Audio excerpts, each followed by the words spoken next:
And अभी आज की क्लास में अभी हम टोटली थ्योरी पर फोकस करेंगे, मतलब थोड़ा सा प्रैक्टिकल से थ्योरी को समझने की कोशिश करेंगे, और जो प्योर थ्योरी है उसे कम्प्लीटली थियोरटिकल करते हुए चलेंगे। जैसे फॉर एग्जांपल सबसे पहला क्वेश्चन जब आपका डेमो क्लास हुआ था उस टाइम पर बताया था what is C plus plus, advantages of C plus plus. वैसे तो मैं प्रैक्टिकल से ही स्टार्ट करता हूँ। तो यहाँ पर अगर हम यहाँ देखें कि what is C plus plus, तो थोड़ा सा पढ़ लेते हैं, क्योंकि कभी कभी ऐसे क्वेश्चंस आ जाते हैं जिनका हम कभी सोचते नहीं है। अभी हम ये सोचेंगे कि कहाँ से आएगा सी प्लस प्लस, ये एडवांटेजेस, ये तो बहुत पुराना क्वेश्चन हो गया। स्टिल आ गया तो आप क्या लिखोगे? तो आपको पता होना चाहिए it is a high level programming language. High level का मतलब होता है अपनी लैंग्वेज में रिटर्न, जो भी हम अपनी लैंग्वेज में लिख सकते हैं वो हाई लेवल लैंग्वेज होता है। और compiler converts into machine level language, जो कि 0-1 फॉर्मेट रहता है। AT and T Bell Laboratory में ये यूज हुआ था, एमसीक्यू में पूछ सकते हैं, तो ये पता होना चाहिए। एंड जार्ने स्ट्राउस्ट्रप बी इसमें साइलेंट रहता है, जार्ने स्ट्राउस्ट्रप ने इसे डेवलप किया था। एंड इसके बाद अगर हम बात करें advantages of C plus plus की, अगर हम बात करें तो it is a superset of C language. जो इससे पहले सी लैंग्वेज था उसी में थोड़ा सा एडवांस कर दिया, मतलब प्लस प्लस एक्स्ट्रा उसमें पॉइंट्स ऐड कर दिए, तो ये बन गया हमारा C plus plus. And it is a case sensitive language, ये तो आपको पता ही है। जैसे आप कैपिटल लेटर में लिखते हो, जो कैपिटल में है उसे अगर आप स्मॉल में लिखोगे, जो स्मॉल में है कैपिटल में लिखोगे, गलत हो जाएगा, उसी को केस सेंसिटिव बोलते हैं। इट मीन्स यहाँ पर कैपिटल ए और स्मॉल ए में डिफरेंस होता है। अगर आप कैपिटल ए लिख रहे हो उसका अलग मीनिंग होगा, स्मॉल ए लिख रहे हो उसका अलग मीनिंग होगा, सेम ट्रीट नहीं करेगा। तो ऐसा कौन सा लैंग्वेज है जिसमें ये सेम ट्रीट करता है? वो भी हमारे सिलेबस में है। आप नाम बता सकते हो वो कौन सा कौन? HTML। HTML। HTML में आप कैपिटल लिखो स्मॉल लिखो, मैटर नहीं करता। तो वही है। तो यहाँ पर जो आपका सी प्लस प्लस है उसमें मैटर करेगा। HTML वाला फीलिंग मत लेकर आना कि मैटर नहीं करेगा। और यहाँ पर ये चीज़ रहेगी, तो ये चीज़ ध्यान में रखना है। ठीक। एंड उसके बाद object oriented programming language. Object oriented programming language का मतलब है ऐसा प्रोग्रामिंग जो आप क्लास एंड ऑब्जेक्ट के थ्रू करते हो। जैसे ही आपने अगर क्लास बनाया स्टूडेंट से, तो ये ऑब्जेक्ट ओरिएंटेड प्रोग्रामिंग बन जाएगा। अगर आप ऐसा कोई प्रोग्राम बना रहे हो जिसमें मेन फंक्शन है, क्लास नहीं है, ना ही ऑब्जेक्ट है, ना ही क्लास है, तो वो नॉर्मल प्रोग्राम है, वो ऑब्जेक्ट ओरिएंटेड प्रोग्रामिंग नहीं है। It supports classes, function overloading, ये ऑपरेटर ओवरलोडिंग का ही यहाँ पर एग्जांपल बता रहे हैं। जो ऊप्स के फीचर्स हैं, it supports classes, function overloading, operator overloading and polymorphism. Okay. ये थोड़ा सा मैंने हाईलाइट नहीं किया, पॉलीमॉर्फिज्म। ठीक है। एंड देन इसके बाद C plus plus program can be easily implemented, maintained and expanded। And it is in, वो तो डिपेंड करेगा कि इजीली इम्प्लीमेंट हो रहे हैं या मेंटेन हो रहे हैं या नहीं, हमारी अंडरस्टैंडिंग के ऊपर डिपेंड करता है। But internally they are easy. और inheritance, it supports inheritance which helps to code reusability. अगर रीयूजेबिलिटी की अगर बात की जाए, अब जैसे इसमें आपको रिलेशन याद रखना है, रीयूजेबिलिटी और इनहेरिटेंस। अगर आप इनहेरिटेंस यूज करते हो इसका मतलब क्या हो रहा है, कोड रीयूज हो रहा है। और इनहेरिटेंस का मतलब क्या होता है, जब हम टू क्लासेस को अटैच कर देते हैं एक दूसरे से, तो होता क्या है, जो सेकंड क्लास है वो फर्स्ट क्लास के फीचर्स को इनहेरिट कर लेती है, तो उससे क्या हो जाता है, कोड रीयूज हो जाता है। तो यहाँ पर कोई भी अलग तरीके से कोड पूछा जा सकता है, एमसीक्यू में पूछा जा सकता है कि जो एडवांटेज है ऊप्स का, कोड रीयूजेबिलिटी, वो किसका फीचर के अंडर में आता है? तो इनहेरिटेंस के फीचर के अंडर में आता है। सेम फंक्शन ओवरलोडिंग, जो फंक्शन ओवरलोडिंग है ये किसके अंडर में आता है, ये पॉलीमॉर्फिज्म के अंडर में आता है। तो पॉलीमॉर्फिज्म का एग्जांपल है आपका फंक्शन ओवरलोडिंग, और इनहेरिटेंस का जो एडवांटेज है वो कोड रीयूजेबिलिटी। तो ये थोड़ा सा लिंक है, कुछ पॉइंट्स जो कि आप प्रैक्टिकली प्रैक्टिस करोगे उससे क्लियर हो जाएगा। और केस सेंसिटिव के बारे में पता होना चाहिए, वो यस और नो में पूछ सकते हैं, इज इट केस सेंसिटिव और नॉट। देन इसके बाद जो आता है पॉइंट, ज़्यादा आगे चले गए हम। हाँ। इतना होने के बाद फिर हमारे पास आ जाता है C plus plus programming. Question है यहाँ पर, what are different data types in C plus plus? तो ये भी एक तरह से देखा जाए तो बहुत पुराना क्वेश्चन हो गया हमारे अकॉर्डिंग। ठीक है, तो अब डेटा टाइप के बारे में ही पता है। Data type is a attribute of data which tells the compiler how programming intends to use the data. ठीक है, अब वही है कि जैसे आपको 10 एंटर करना है तो आपको पता होगा उसके लिए हमें इंट यूज करना है, 10.5 यूज करना है तो फ्लोट यूज करना है, कोई भी कैरेक्टर यूज करना है तो कैर यूज करना है। तो उसका टाइप बता रहा है डेटा का। And data type provide a set of values from which an expression variable function में टेक्स इट्स वैल्यू। तो नॉर्मली हम जो डेटा टाइप यूज करते हैं वो किसके लिए यूज करते हैं? वैल्यू को स्टोर करने के लिए यूज करते हैं और उसका मीनिंग बताने के लिए। तो यहाँ पर अगर हम नोटिस करें कि किस टाइप के डेटा टाइप्स हैं, यहाँ पर नीचे ले लेते हैं। Primitive, we have two types of data type. जो नॉर्मल नेम है वो तो प्रिमिटिव है, प्रिमिटिव प्राइमरी या फंडामेंटल। और सेकेंडरी आ जाता है non primitive, secondary, user defined, reference, composite, derived data type. एक ही में मैंने सब कुछ ऐड कर दिया है। तो यहाँ पर प्रिमिटिव में आपका इंटीजर, में आपका short, unsigned int, long, unsigned long. तो क्या ये याद रखना पड़ेगा?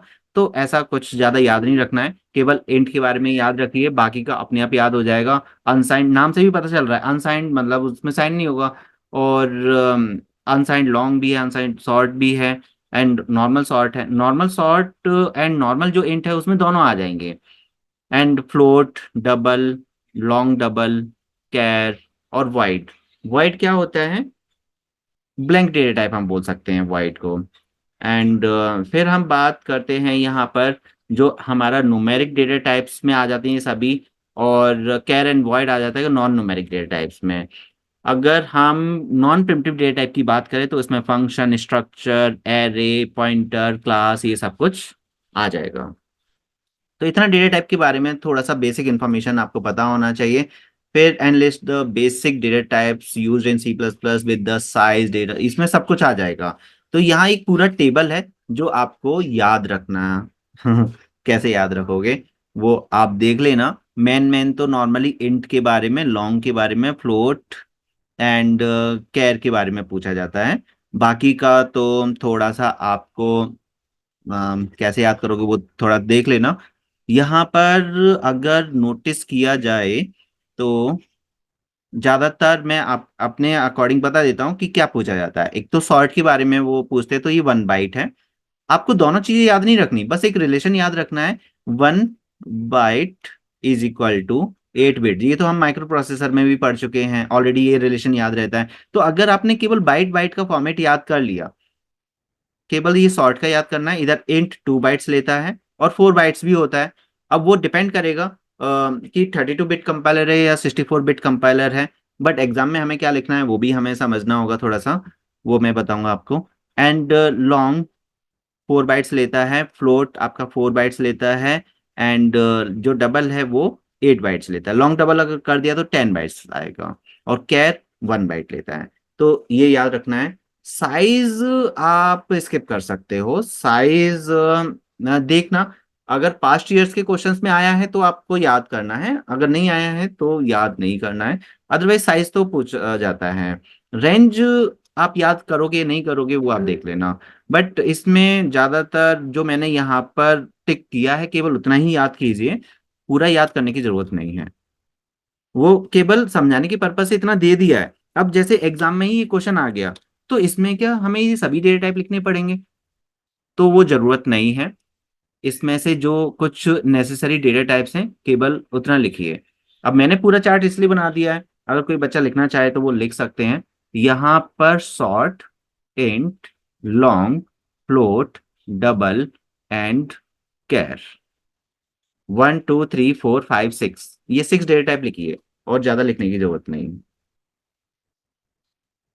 और अगर आपको याद है तो आप एक्स्ट्रा लिख सकते हो। यहाँ पर रूल्स फॉर डेटा टाइप्स, यहाँ अगर हम बात कर रहे हैं इंटीजर एंड फ्लोट के लिए रूल्स हैं। एटलीस्ट 1 डिजिट होना चाहिए। Integer must not have a decimal point, वो पता ही है। And float must have a decimal point. Both can be positive negative. Default sign is positive. No comma blank spaces are allowed in integer and float. दोनों का मैंने mix rule दे दिया है। मतलब इसी को आप फिल्टर भी कर सकते हो, फ्लोट के लिए अलग बना सकते हो, इंटीजर के लिए अलग बना सकते हो। मैंने क्या किया, फ्लोट एंड इंट दोनों को मिक्स करके रूल्स में कन्वर्ट कर दिया। और ये इसके एग्जाम्पल्स हैं नीचे। हम्म, तो वो क्लियर है ये सभी यहाँ पर। हाँ, और तो कुछ एक्स्ट्रा नहीं है। मेन है character rules. Specifically character rules अलग से पूछा जा सकता है कि what is C plus plus, मतलब दो प्रोग्राम, दो क्वेश्चंस को वो मिक्स कर सकते हैं, what is C plus plus and define the character rules in C plus plus, या वेरिएबल रूल्स। तो इस टाइप से मिक्स होकर क्वेश्चन आ सकता है, जो अभी तक नहीं आया है। लेकिन वो question already as it is नहीं होगा, बट वो हमें अलग अलग जगह से ही याद होगा पहले से। जैसे कैरेक्टर रूल्स हमने यहाँ से याद कर लिया, तो ये यहाँ से मिल गया। What is C plus plus वहां से मिल गया। तो ऐसे वो क्या करेंगे, एज इट इज क्वेश्चन ना करके दो क्वेश्चंस को, अलग अलग दो क्वेश्चंस को फ्रेम करके एक नया क्वेश्चन बना देंगे। और अगर आपने पास्ट ईयर के क्वेश्चंस को देखा है तो ऐसा ही किया है। और अभी हम प्रैक्टिकल क्वेश्चंस को फॉलो कर रहे थे, तो वो सेम टाइप का क्वेश्चन पूछा है, बट थोड़ा सा चेंज कर दिया है। तो यही यहाँ पर होने वाला है। तो थोड़ा सा आइडिया हो जाता है कि एग्जैक्टली यहाँ पर क्या होने वाला है। कैरेक्टर रूल्स में आपका अल्फाबेट्स आ जाएगा, डिजिट्स आ जाएगा, सिंगल, स्पेशल, सिंबल भी आ जाएगा। वैसे तो सभी सिंगल ही हैं, तो यहाँ पर केवल सिंगल ही आएगा, सिंगल कोट्स में आता है। और सिंबल आ जाएगा, कोई भी सिंबल, और नंबर भी आएगा। यहाँ पर नंबर जो आएगा वो सिंगल कोट्स में आएगा, और इंटीजर के लिए जो नंबर आता है वो सिंगल कोट्स में नहीं आएगा। केवल इतना याद रखना है। अब दोनों में डिफरेंस क्या होता है उसकी अभी जरूरत नहीं है, फिलहाल उतना डीप में अभी नहीं जाना है। बीच में कभी जरूरत पड़ी तो हम डिफरेंस देख लेंगे।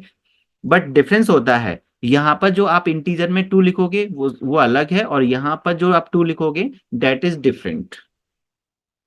It must have only one character enclosed within single inverted quote, जो कि मैंने यहाँ पर आपको बता ही दिया है। And both inverted code should be should point two left.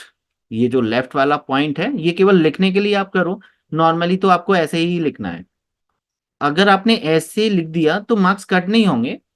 But अगर आपको पहले से पता है कि बस ऐसे ही लेफ्ट को ही पॉइंट करना है, नॉर्मली तो वो मतलब स्टैंडिंग लाइन टाइप भी रहता है, कोई भी आप यूज कर सकते हो। और अगर आपने रिटर्न में ऐसा भी यूज कर लिया तो भी वो चल जाता है। इतना डीपली वो देखकर आपके सिंगल कोड को ये नहीं करेंगे, मतलब मार्क्स कट नहीं करेंगे। बट नॉर्मली पता है तो मिस्टेक क्यों करना है, तो ये चीज ध्यान में रखो। एंड इसका जो रेंज होता है -28, 128 टू 127 रहता है।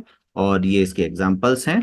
अब फिर difference between primitive and composite data type. यहाँ पर ये डिफरेंस में क्या यहाँ पर इन्होंने पॉइंट आउट किया है वो देख लेते हैं। Data types that are already provided by Java नहीं है, यहाँ पर सी प्लस प्लस है। are primitive data type, they are मतलब size is fixed, and when variable of primitive data type is declared only one memory location is allocated। तो यहाँ पर primitive की अगर बात करें तो ये वाले पॉइंट्स हैं। नॉन प्रिमिटिव की अगर बात करेंगे तो यहाँ पर ऑलरेडी प्रोवाइडेड थे, यहाँ क्रिएट करने पड़ते हैं। Data type, sorry, data types which are created by programmer using the primitive data type are composite data type। Size depend on the number of variable and there data types. क्या होता है यहाँ पर, जब आप क्लास बनाते हो, class ABC, class is example of non primitive data type.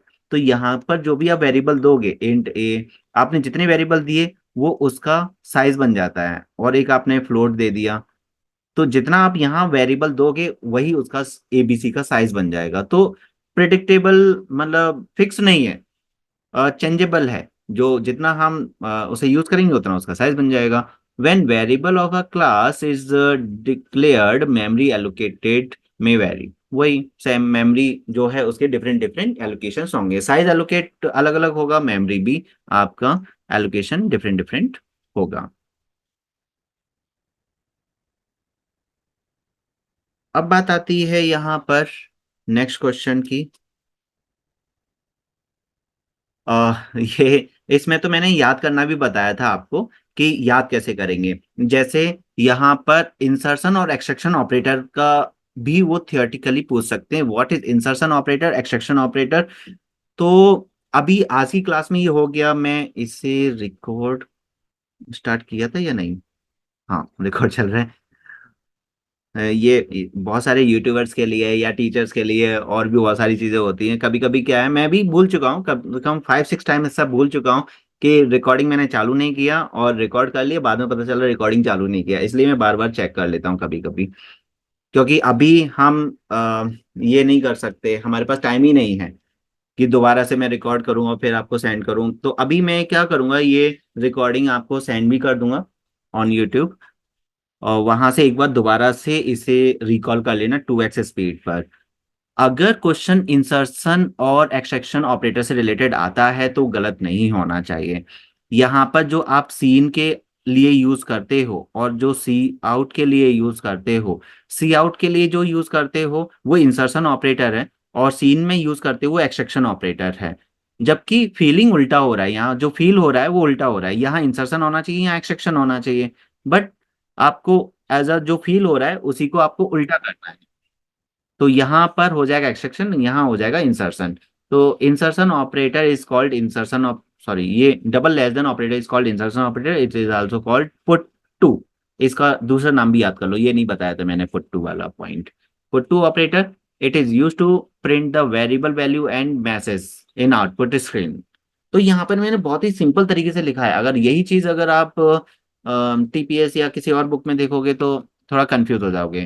तो यहाँ पर C out message and then C out hello C plus plus language, ये मैसेज प्रिंट कर दिया। Syntax to print the variable and value दोनों एक साथ अगर आपको करना है तो मैसेज डबल कोट्स में आएगा, वेरिएबल डबल कोट्स में नहीं आएगा। बस इतना याद रखना है, जो कि अब हमें इतना तो क्लियर है। अब हम बच्चे नहीं हैं कि जो फर्स्ट टाइम जब हम करते हैं स्टार्टिंग में 11th में, तब हमें इसमें बहुत प्रॉब्लम्स रहती हैं। अब तो बिल्कुल रट गया ABCD की तरह। तो ये तो हो गया completely operator. Now extraction operator, extraction operator क्या करता है यहाँ पर? Extraction operator is called sorry, double greater than operator is called extraction operator. It is also called get from operator, and it is use to input data in variable. और याद रखना मैंने बता दिया है, इन सी इन इनपुट के लिए यूज होता है, तो वहां पर जो ऑपरेटर यूज होगा वो भी आपको ऐसा फील होगा कि इंसर्शन है, उल्टा कर दो। बाकी का ज्यादा डीपली एनालाइज करने की जरूरत नहीं है। अगर आप मुझसे पूछोगे कि मुझे इसका डीप मीनिंग पता है, फिर भी मैं इसके अपोजिट फॉर्म में ही अगर कोई कंसेप्ट देना है तो मैं, क्योंकि फीलिंग को आप जो फील हो रहा है वहां पर इनपुट इनपुट होना चाहिए, और सी आउट आउटपुट है तो एक्सट्रैक्शन होना चाहिए, तो उसे आप चेंज नहीं कर सकते हो कैसे भी करके। इसलिए फर्स्ट अटेम्प्ट में अगर आपको आंसर सही करना है तो जस्ट मेक इट अपोजिट, सबसे बेस्ट पॉइंट।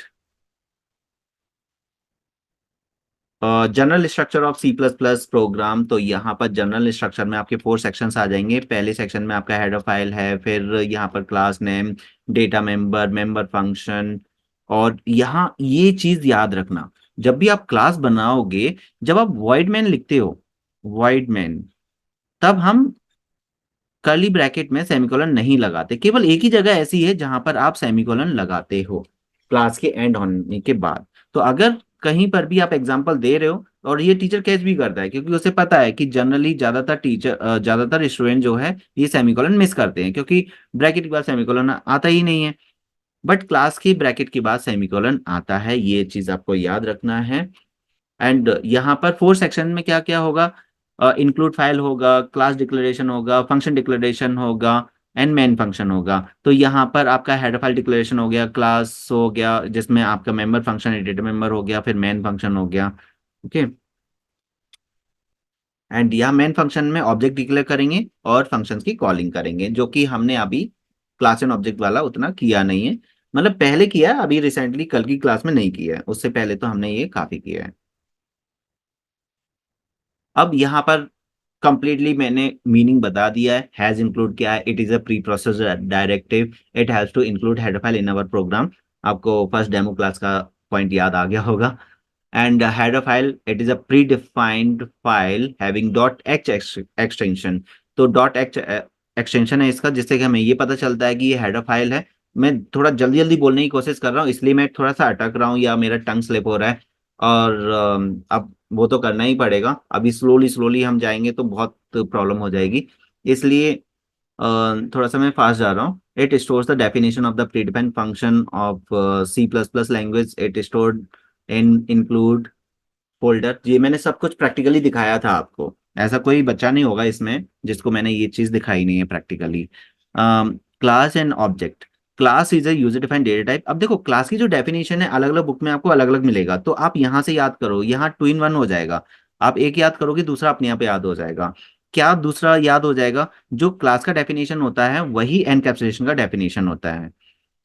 तो class is a user defined data type in which data member और member function are combined together in a single unit.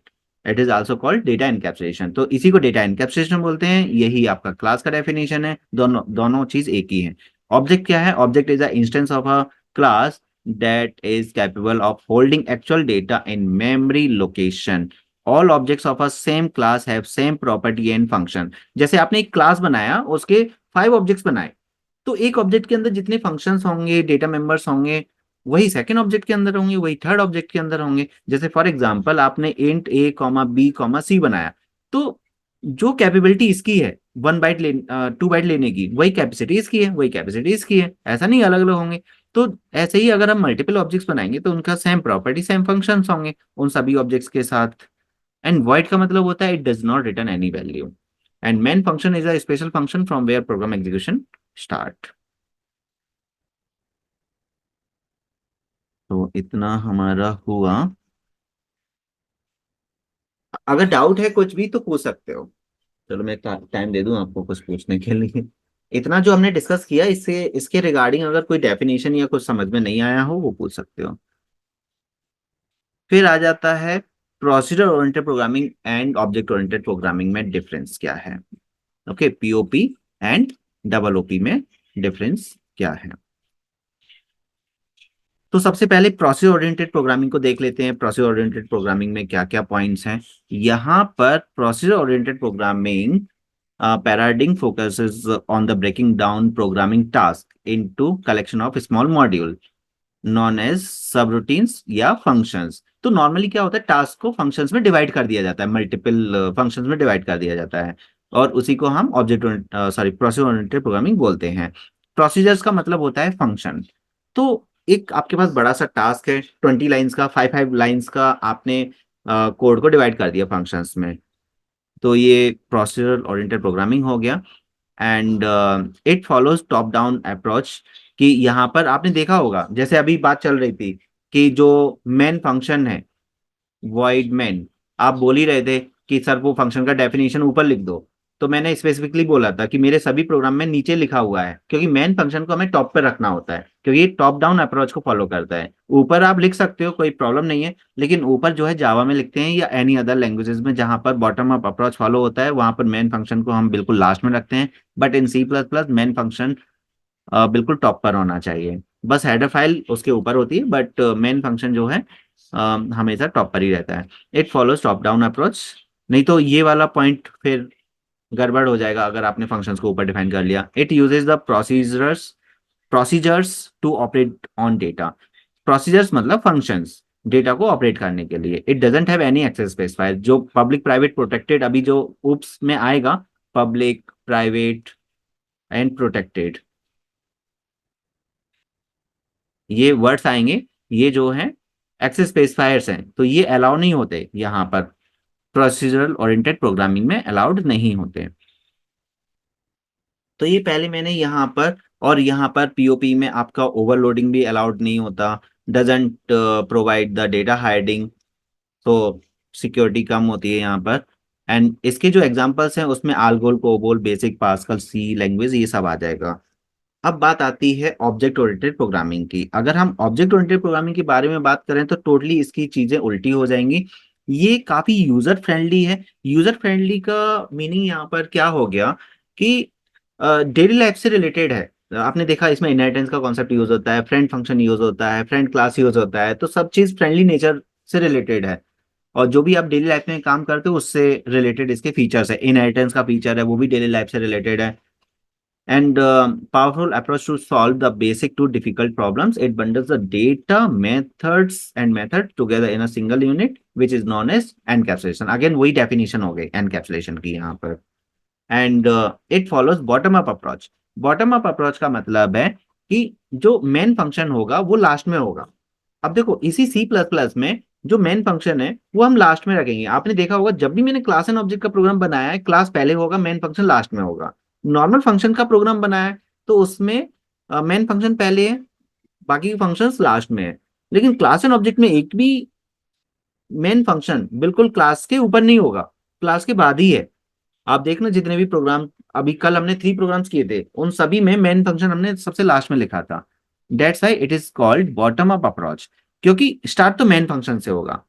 Main function last में है, बिल्कुल बॉटम में है मेन फंक्शन, लेकिन start कहां से होगा प्रोग्राम का एग्जीक्यूशन? मेन फंक्शन से होगा। इसलिए मेन फंक्शन से वो ऊपर जाएगा, जो जितनी भी कॉलिंग होगी ऊपर जाती जाएगी, इसलिए इसे बॉटम अप अप्रोच बोलते हैं। अब यहाँ पर ये एमसीक्यू में आ सकता है, which language follows the bottom up approach, या पीओपी में फॉलो होती है या डबल ओपी में फॉलो होती है। तो टॉप डाउन अप्रोच क्या है, बॉटम अप अप्रोच क्या है, तो इसको डीपली आपको एनालाइज करके रखना है। नॉर्मली रिटन में भी आएगा जो आप लिख दोगे, लेकिन एमसीक्यू में आ सकता है या कहीं दूसरी जगह पर कैसे भी आपको बेवकूफ बनाकर पूछा जा सकता है। Public, private, protected access specifiers होते हैं। जनरली पब्लिक का मीनिंग तो हमें पता ही है, प्राइवेट का भी मीनिंग पता है। प्रोटेक्टेड यहाँ बीच में आ जाता है कि प्रोटेक्टेड थोड़ा नहीं समझ में आता है कि एग्जैक्टली प्रोटेक्टेड क्या करता है। प्राइवेट तो कहीं पर भी यूज नहीं होगा, अपने ऑन प्राइवेट प्लेसेस पर यूज होगा। पब्लिक सब जगह यूज हो जाएगा। What about protected? तो आप में से कोई प्रोटेक्टेड को डिफाइन कर सकता है अभी की अभी? कोई आइडिया? थोड़ा पॉज ले लेते हैं। गाड़ी चल रही है धड़ाधड़।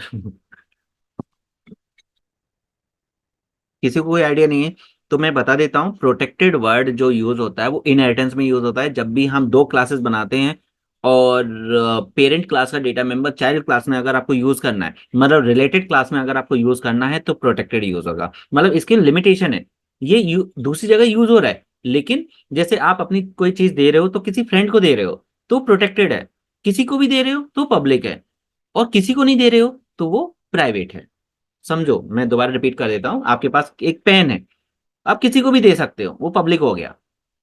किसी को नहीं दे सकते हो, वो प्राइवेट हो गया, आप ही यूज कर रहे हो उसे।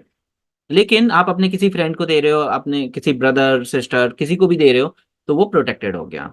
तो अगर रिलेटेड क्लास में यूज हो रहा है तो प्रोटेक्टेड डेटा मेंबर है। तो protected data member used in inheritance. Inheritance में ही लिंक होता है, लिंक करना होता है।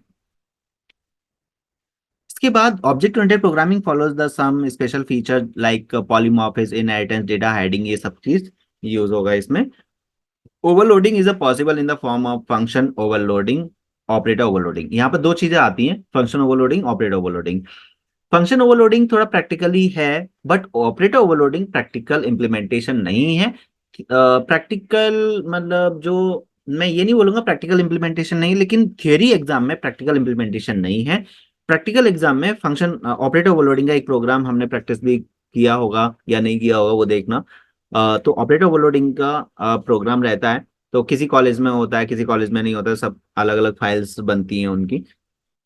तो प्रैक्टिकल एग्जाम तो हमारा हो गया, तो ऑपरेटर ओवरलोडिंग का केवल थियरी थियरी 5 लाइन याद रखनी है ऑपरेटर ओवरलोडिंग का। और बाकी का मैं एक एग्जांपल दे सकता हूँ ऑपरेटर ओवरलोडिंग का। जो प्लस है, ये एक एग्जांपल है ऑपरेटर ओवरलोडिंग का। अगर बाय डिफॉल्ट हम देखें, क्योंकि 2 + 2 4 भी करता है, एंड 2 अगर हमारा स्ट्रिंग में है तो ये 22 भी करता है। तो इसके दो काम है, जो प्लस ऑपरेटर है ये दो काम करके देता है। एक है एक्चुअल प्लस करके देगा, और एक कॉन्कैटिनेट करेगा। डिपेंड कि आपका जो वैल्यू है वो क्या है, अगर वो स्ट्रिंग है तो वो 22 करके देगा, मतलब केवल अटैच करेगा। तो ऐसा, तो एक ही चीज से जब दो काम होते हैं, जैसे अगर एक ही जगह पर एक ही टाइम पर दो सब्जेक्ट्स आपको पढ़ने हैं तो ओवरलोड हो जाएगा। अभी आप फिजिक्स भी क्लास कर रहे हो, कंप्यूटर भी क्लास कर रहे हो, सेम टाइम पर ओवरलोड हो जाएगा। उसी को ही हम ऑपरेटर ओवरलोडिंग बोलते हैं। ओवरलोड होना चाहिए। It provides the data hiding, so sorry, it provides data hiding, so provide the more security. And three most common examples are Java, C++ and Python. तो Python में भी होता है, C++ में होता है, Java में भी होता है। तो ये हो गया हमारा। अब है 6 principle and advantage of object oriented programming. Class object data hiding, वही सेम चीज रिपीट हो रही है अगेन एंड अगेन, ऐसा कुछ ज्यादा डिफरेंट नहीं है। Abstraction, inheritance, polymorphism, data encapsulation का डेफिनेशन अगेन आ गया। तो मैंने क्या किया, अभी अगर आप टीपीएस से कर रहे होते डेफिनेशन चेंज हो जाता क्लास एंड ऑब्जेक्ट का या क्लास का या डेटा एनकैप्सुलेशन का। अगर आप देखोगे डेफिनेशन टोटली सेम है, जो मैंने पहले बताया था वही है। Class is a unit-defined data type in which data member function are combined together in a single unit that is known as data encapsulation।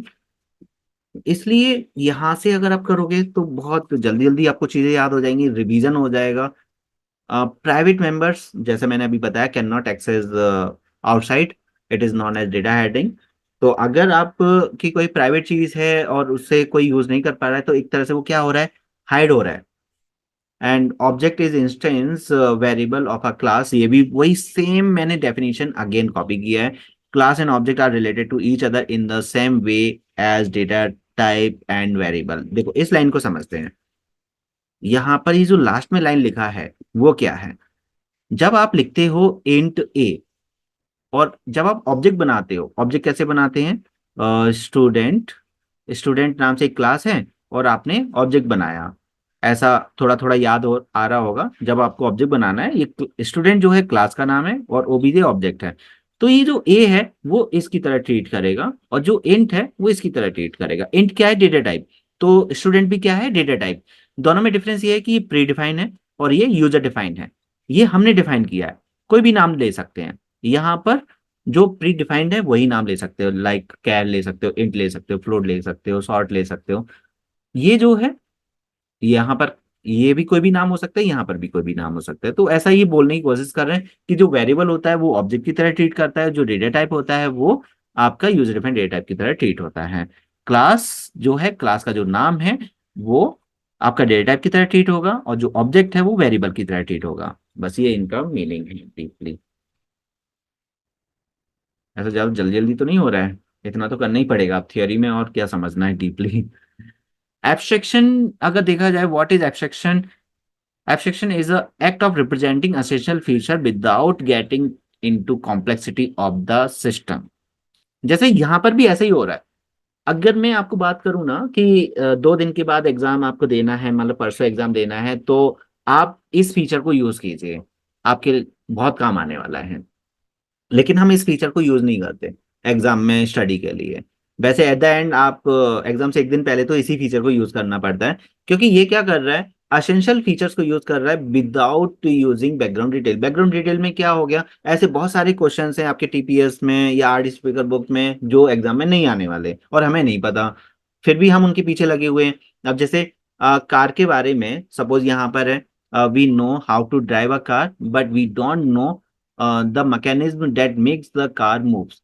कि जो कार मूव हो रहा है, कार कैसे रनिंग स्पीड में जा रहा है, उसमें हमें गियर डालने पड़ते हैं, क्लच लगाना पड़ता है, बहुत सारी चीजें हैं जिसके बेसिस वो ड्राइव हो रही है। लेकिन हमें उससे मतलब नहीं है उसके इंटरनल फीचर्स में क्या हो रहा है, हमें स्टीयरिंग से मतलब है, उसमें 4 व्हील्स हैं उससे मतलब है, और सीट कैसा है, उसका फ्यूल कैपेसिटी क्या है उससे मतलब है। बाकी का वो कैसे ड्राइव हो रहा है, कैसे चल रहा है, उससे कोई मतलब नहीं है। ऐसे ही यहाँ पर बहुत सारे ऐसे क्वेश्चंस हैं, उनसे हमें मतलब नहीं होना चाहिए, केवल उन्हीं क्वेश्चन से मतलब होना चाहिए जो आने वाले हैं। बस वो थोड़ा सा प्रिडिक्ट करना पड़ेगा कि क्या क्या आने वाले हैं। तो एब्स्ट्रैक्शन यूज करो आपके एग्जाम्स के लिए। राइट, अगर आप एब्स्ट्रैक्शन यूज करोगे एग्जाम्स के लिए तो बहुत काम आएगा। Inheritance is the ability of object of one class to acquire the property of object of another class. It follows the concept of hierarchy। Right, तो यहाँ पर एक तरह से क्या है, इनहेरिटेंस में जो भी आपका क्लास है फिर दूसरा क्लास है, तो दूसरा क्लास फर्स्ट क्लास की जो भी उसकी प्रॉपर्टीज है उसके इनहेरिट कर रहा है, यूज कर रहा है। और क्लास हिरार्की का मतलब वही है कि एक क्लास है उससे 2 क्लासेस ज्वाइन हो गए, फिर तीसरे क्लास ज्वाइन हो गए, तो इस टाइप से वो क्लास हिरार्की के लिए बात कर रहे हैं, कॉन्सेप्ट ऑफ हिरार्की। बेनिफिट्स क्या होगा इनहेरिटेंस का, it helps in code reusability, जो कि अभी हमने डिस्कस किया था। Allow less time in writing the program and enable the program execution faster. तो ये प्रोग्राम का एग्जीक्यूशन एनेबल्स कर देता है, साथ में लेस टाइम में ज्यादा हम प्रोग्राम लिख सकते हैं। कैसे लिख सकते हैं लेस टाइम में, वो इसलिए कि ऑलरेडी एक क्लास बना हुआ है, आप उसे रीयूज कर पा रहे हो, तो जल्दी काम हो जाएगा। सपोज आपने एक नोटबुक निकलिया 100 पेजेस का और 20 पेजेस और रह गए, तो आप 20 पेजेस बुक कंप्लीट हो चुका है, तो आपने एक नया बुक लिया। एक तो काम हो सकता है कि आप 120 पेजेस दोबारा से लिखो, मतलब 100 पेजेस दोबारा से लिखो, या आप उसमें एक लाइन लिख सकते हो, रेफर फ्रॉम ओल्ड बुक। आपने बस इतना लिखा, रेफर फ्रॉम ओल्ड बुक। तो ओल्ड बुक में 100 पेजेस है, इधर आपने 20 पेजेस लिख दिए, टाइम बच गया दोबारा 100 पेजेस लिखने का। तो इस टाइप से यहाँ रीयूज हो जाता है उसका। Polymorphism it means one thing many forms. तो यहाँ पर पॉलीमॉर्फिज्म का, पॉली का मतलब होता है मैनी, मॉर्फ का मतलब होता है फॉर्म। तो one thing and many form, जैसे एक ही पर्सन को मल्टीपल टास्क दे दिया। सोचो, मैंने एक फंक्शन बनाया एरिया। अब एरिया तो अलग अलग, सर्कल का भी एरिया होता है, रेक्टेंगल का भी एरिया होता है, स्क्वायर का भी एरिया होता है। बट एक ही फंक्शन से मैं सर्कल का भी एरिया निकाल रहा हूँ, और स्क्वायर का भी एरिया निकाल रहा हूँ, रेक्टेंगल का भी एरिया निकाल रहा हूँ। तो क्या हो जाएगा, ओवरलोड हो जाएगा। इसी को बोलते हैं ओवरलोडिंग, कि एक ही पर्सन से हम सारे काम निकलवाना, वो चीज। तो it is a ability of one object to respond same message in the one और मोर डिफरेंट वेज। तो मतलब एक ही ऑब्जेक्ट से हम मल्टीपल वेरिएशंस उसके निकाल सकते हैं। Function overloading and overriding is the example of polymorphism. Okay, function overloading and overriding. अब ओवरलोडिंग क्या होता है वो अभी आएगा। वैसे ओवरराइडिंग और ओवरलोडिंग ऑलमोस्ट सेम है, बस चीज ये है कि दोनों में फंक्शन का नाम सेम होता है। यहाँ पर एक ही क्लास के अंदर होगा और यहाँ डिफरेंट क्लासेस के अंदर होगा। सपोज इनहेरिटेंस है, टू क्लासेज है, दोनों क्लासेज में सेम नाम से फंक्शन है, तो वो ओवरराइडिंग हो गया। वैसे ओवरराइडिंग है नहीं आपके उसमें, केवल थियोरटिकली है। ओवरलोडिंग का मतलब है same function with same class, एक ही क्लास के अंदर मल्टीपल फंक्शंस हैं, तो ओवरराइडिंग है, ओवरलोडिंग है, सॉरी, ओवरलोडिंग। डाउट है तो पूछ सकते हो, ओवरराइडिंग एंड ओवरलोडिंग समझ में आए या नहीं। सर ओवरराइडिंग और एक बार एक्सप्लेन करो ना। ओवरराइडिंग में आपका एक क्लास आपने बनाया ए, और इसके अंदर आपने एरिया फंक्शन बनाया, और एक और क्लास बनाया बी, और इसके अंदर भी आपने एरिया फंक्शन बनाया। तो ये ओवरराइडिंग है, इट इज कॉल्ड ओवरराइडिंग। अलग अलग क्लासेस के अंदर सेम नाम का फंक्शन बना रहे हो। ओके। ओवरलोडिंग में क्या है, आपका एक ही क्लास है, क्लास ए, और इसी के अंदर आपने एरिया नाम से बनाया, और अगेन एरिया नाम से बनाया। बट डिफरेंशिएट कैसे करेगा, यहाँ पर इंट है और यहाँ पर इंट एंड इंट दो हैं, या फ्लोट है, मतलब आर्गुमेंट से वो डिफरेंशिएट करेगा। यहाँ पर आर्गुमेंट से डिफरेंशिएट करने की जरूरत नहीं है, यहाँ क्लास के नाम से वो डिफरेंशिएट कर लेगा। यहाँ आर्गुमेंट सेम हो सकते हैं नाम के साथ, यहाँ आर्गुमेंट सेम नहीं हो सकते ओवरलोडिंग में। अभी समझ में आया। हाँ सर। आगे अगर हम आते हैं, तो ये डबल कॉलन वाला जो ऑपरेटर है, that is also called scope resolution operator, जिसे हम दो तरीके से यूज करते हैं। तो वो समझना है, वो टू वेज क्या हैं इसके। Right a short notes on scope resolution operator. तो डबल कॉलन, एक तो आपको पता होना चाहिए, सपोज थियोरेटिकली उन्होंने पूछा, नाम उन्होंने ये दिया, तो कनेक्ट हो जाना चाहिए कि वो डबल कॉलन के लिए बात कर रहे हैं। तो इतना डीपली थोड़ा क्लियर होना चाहिए, ये इंपॉर्टेंट क्वेश्चन है। And it relate the function with class. और दूसरा point, it is use to access the global variable from the function in which the local variable is defined with the same name as global variable. तो अब ये theoretically तो नहीं समझ में आता है कि यहाँ पर थ्योरी में क्या है, तो एक एग्जांपल से आपको क्लियर हो जाएगा। इंट नम इक्वल टू 20 हमने दिया, एंड फिर वॉइड मैन बनाया, और नम इक्वल टू 10 भी दे दिया। अब अगर आप नोटिस करोगे तो आपके पास दो वेरिएबल हैं, एक मैन से पहले है और एक मैन के अंदर है। ठीक है, जो मैन के अंदर है वो तो लोकल वेरिएबल है, तो यहां पर लोकल वेरिएबल 10 प्रिंट करेगा। और ग्लोबल वेरिएबल, अगर आप ओनली नम लिखोगे तो अगेन 10 प्रिंट करेगा। बट आपने विद द हेल्प ऑफ ये लगा दिया, स्कोप रेजोल्यूशन ऑपरेटर लगा दी, डबल कॉलन लगा दिया, तो अब ये प्रिंट करेगा क्या, 20, मतलब अब ये रेफर करेगा इसे। लेकिन अगर इसका नाम चेंज होता, एन इक्वल टू 20 होता, तो फिर आप ओनली एन लिख सकते थे, आपको ये रेफर करने की जरूरत नहीं थी। नाम सेम है, कंफ्यूजन है, तो आपको रेफर करना है। जैसे अभी आर्यन आ गया, सपोज होगा अभी क्लास में, आप पूरे 10 स्टूडेंट्स हो, तो दोनों आर्यन होंगे। तो अब मुझे पर्टिकुलर किसी एक आर्यन को बात करनी है, तो मैं उनके सरनेम के बेसिस पर बात करूंगा, तो उससे पता चल जाएगा कि मैं किस आर्यन के लिए बात कर रहा हूँ। राइट। तो मैं यहाँ पर आपकी अटेंडेंस भी ले लेता हूँ।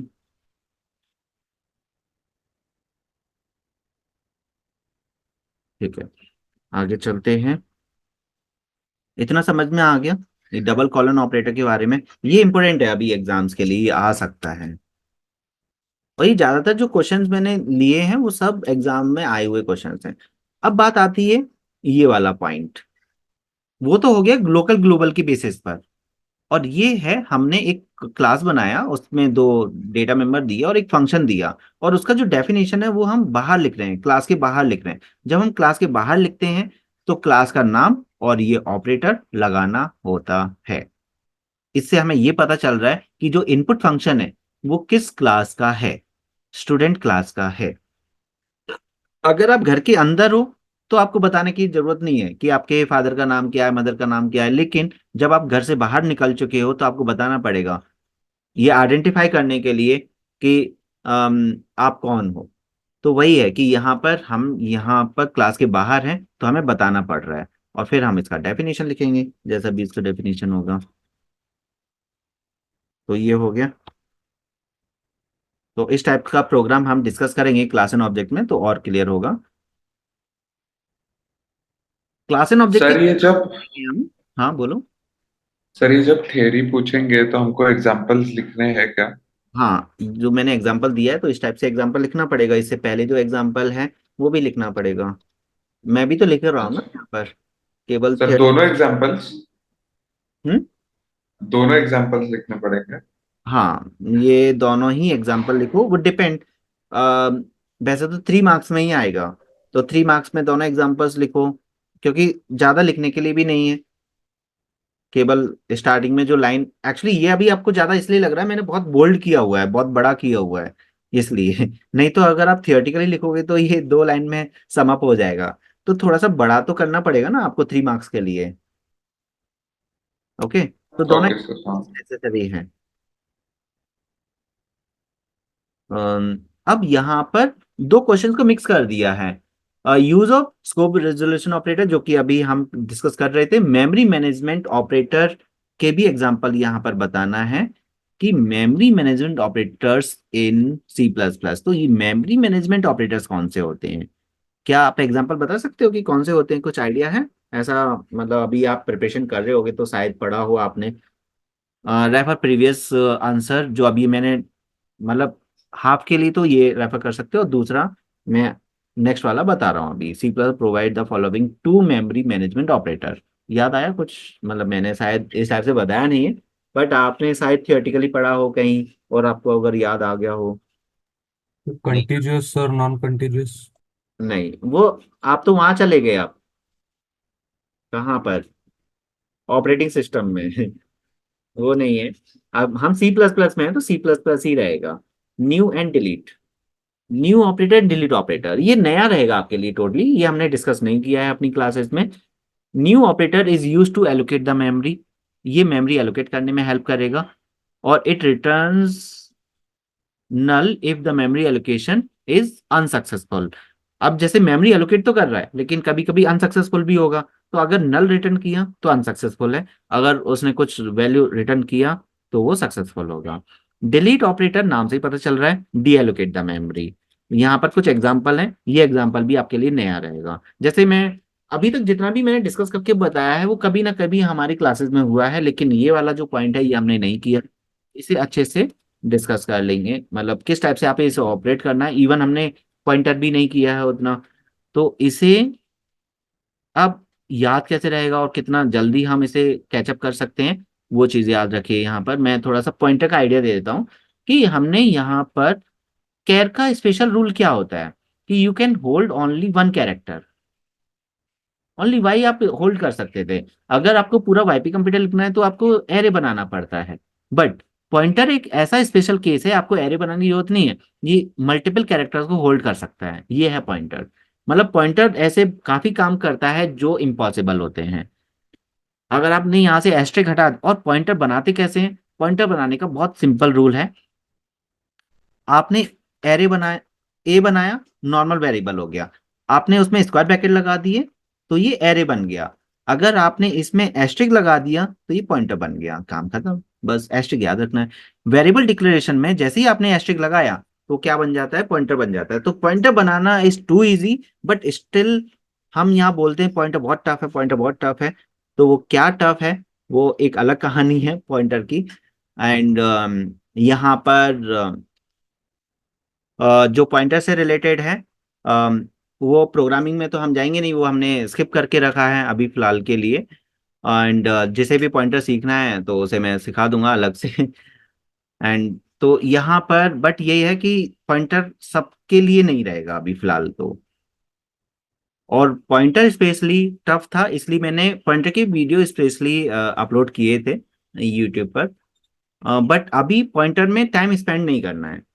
आप मुझे बता देना, जिसे भी पॉइंटर अलग से सीखना है मैं उसका अलग से क्लास ले लूंगा। लेकिन मेन चीज क्या है, अगर मैंने पॉइंटर पूरा सिखाया आपको तो आप दोनों प्रोग्राम करने के कैपेबल बन जाओगे। मतलब आप पॉइंटर वाला भी कर सकते हो, वो भी कर सकते हो, बट बहुत माइंड में इतना हौच पौच हो जाएगा कि आप फिर ओएस स्किप कर दोगे, या डीएस का बहुत सारा प्रैक्टिस आपका रह जाएगा, एचटीएमएल का प्रैक्टिस रह जाएगा।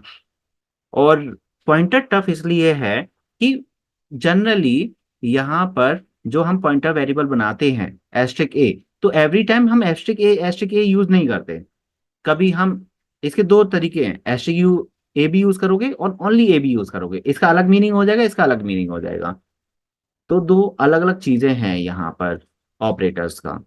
तो मैं बोलूंगा कि आप चाहो तो ऑलरेडी वीडियो अपलोडेड है। आपको अगर पॉइंटर करना ही है, अगर कोई चाहता है पॉइंटर करना है तो आप वहां से थोड़ा सा वीडियोस को देखो।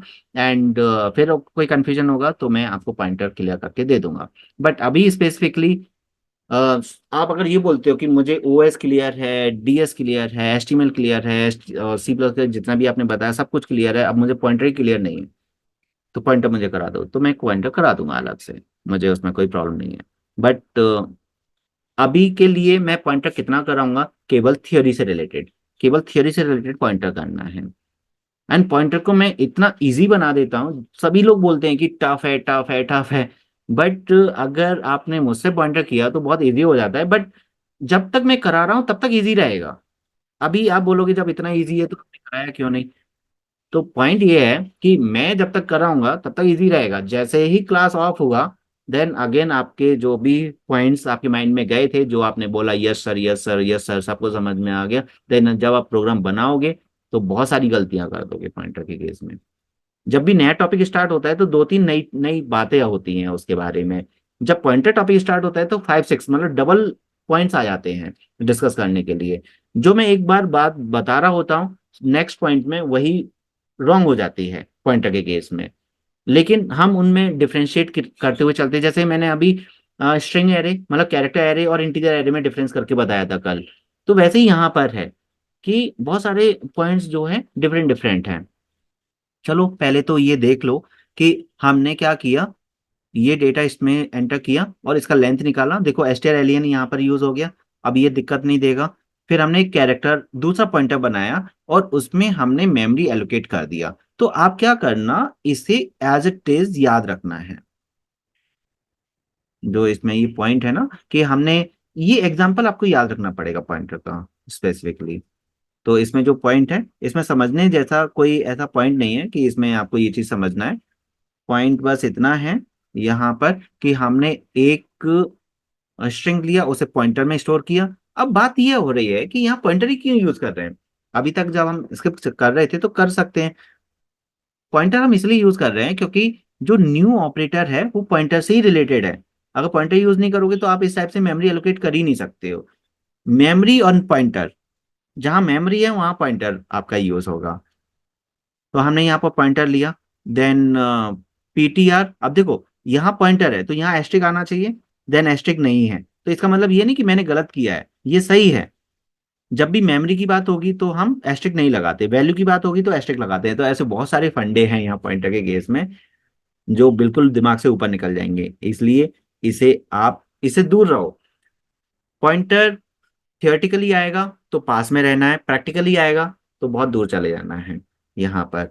नहीं तो पॉइंटर में हमारे कम से कम 2 आवर्स जाएंगे। मैं चाहूँ तो इसका वैसे तो वीडियो ऑलरेडी है यूट्यूब पर, बट वो पुराना वाला वीडियो है। मैं और उसे थोड़ा इंटरेक्टिव बनाने की कोशिश करूँ, क्योंकि वहां पर मेरा वीडियो ऑन नहीं है।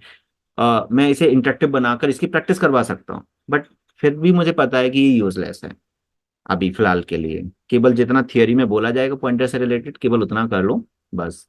पॉइंटर में ज़्यादा जाने की जरूरत नहीं है हमें। थोड़ा मास्टर स्टडी करना है हमें। फिर S S C P Y किया, एस टी आर का डेटा पीटीआर में लेकर आया और फिर पीटीआर को प्रिंट कर दिया यहाँ पर हमने।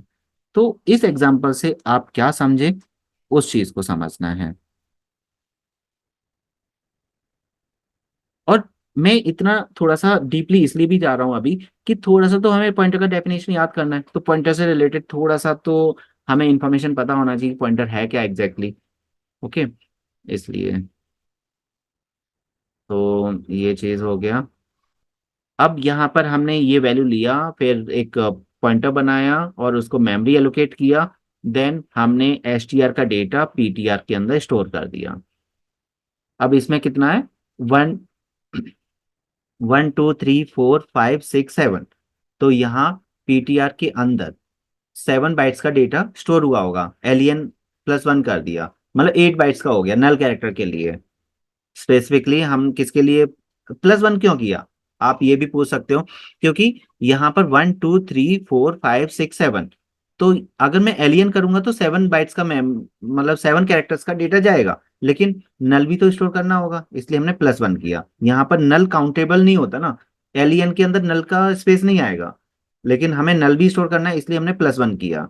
कल के पॉइंट से आपको याद आ जाएगा यहाँ पर कि +1 क्यों कर रहे हैं, क्योंकि यहाँ पर नल के लिए भी तो स्पेस चाहिए, इसलिए हम यहाँ +1 कर रहे हैं। तो अब एसटीआर का पूरा डेटा पीटीआर के अंदर चला जाएगा।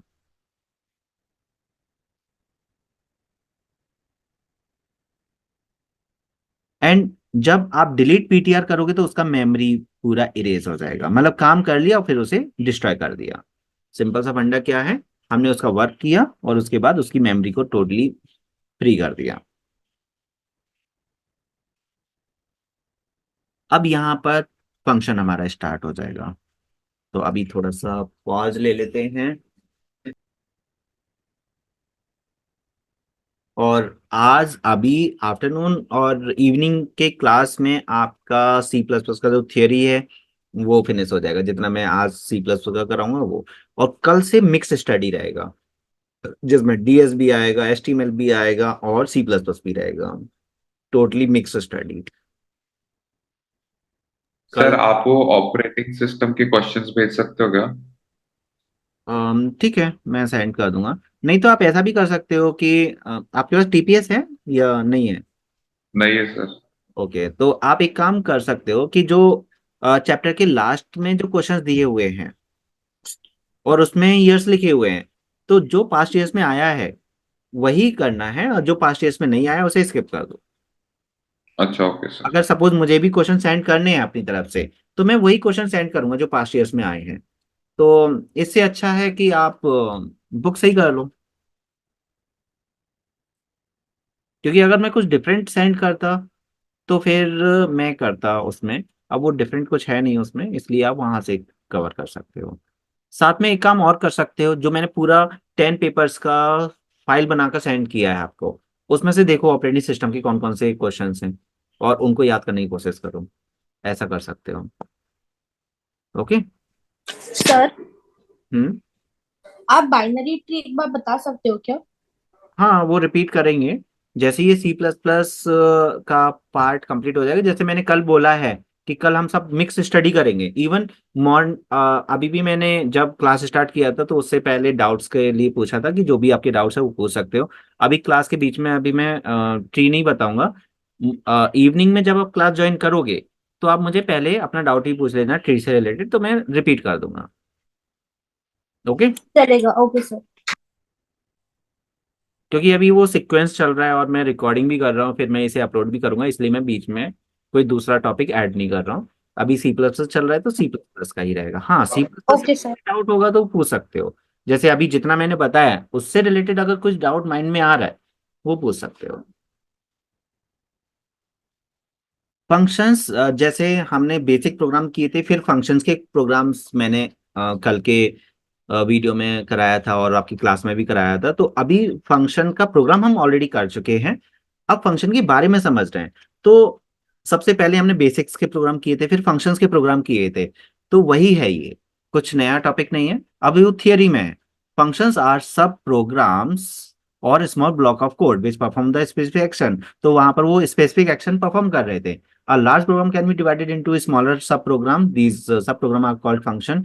एंड यहाँ पर फंक्शन से रिलेटेड कुछ एडवांटेजेस दे रखे हैं कि हम फंक्शन यूज क्यों करते हैं। वैसे तो अभी तक जितना आपने फंक्शन यूज किया है उससे डिसएडवांटेज ही हो रहा है, क्योंकि जो नॉर्मल प्रोग्राम है उसे आप फंक्शन के थ्रू कर रहे हो तो आपको वो टेंशन ही हो रहा है। और जो टेंशन है तो फिर हम ये कैसे बोल सकते हैं कि वो एडवांटेज में जा रहा है। बट अभी के लिए है क्योंकि आपने उसका एक्चुअल पॉइंट नहीं किया है, इसलिए आपको लग रहा है कि वो डिसएडवांटेज है। बट फंक्शन के थ्रू करना बहुत एडवांटेजफुल है, और वो हम समझेंगे भी कि क्यों एडवांटेज है।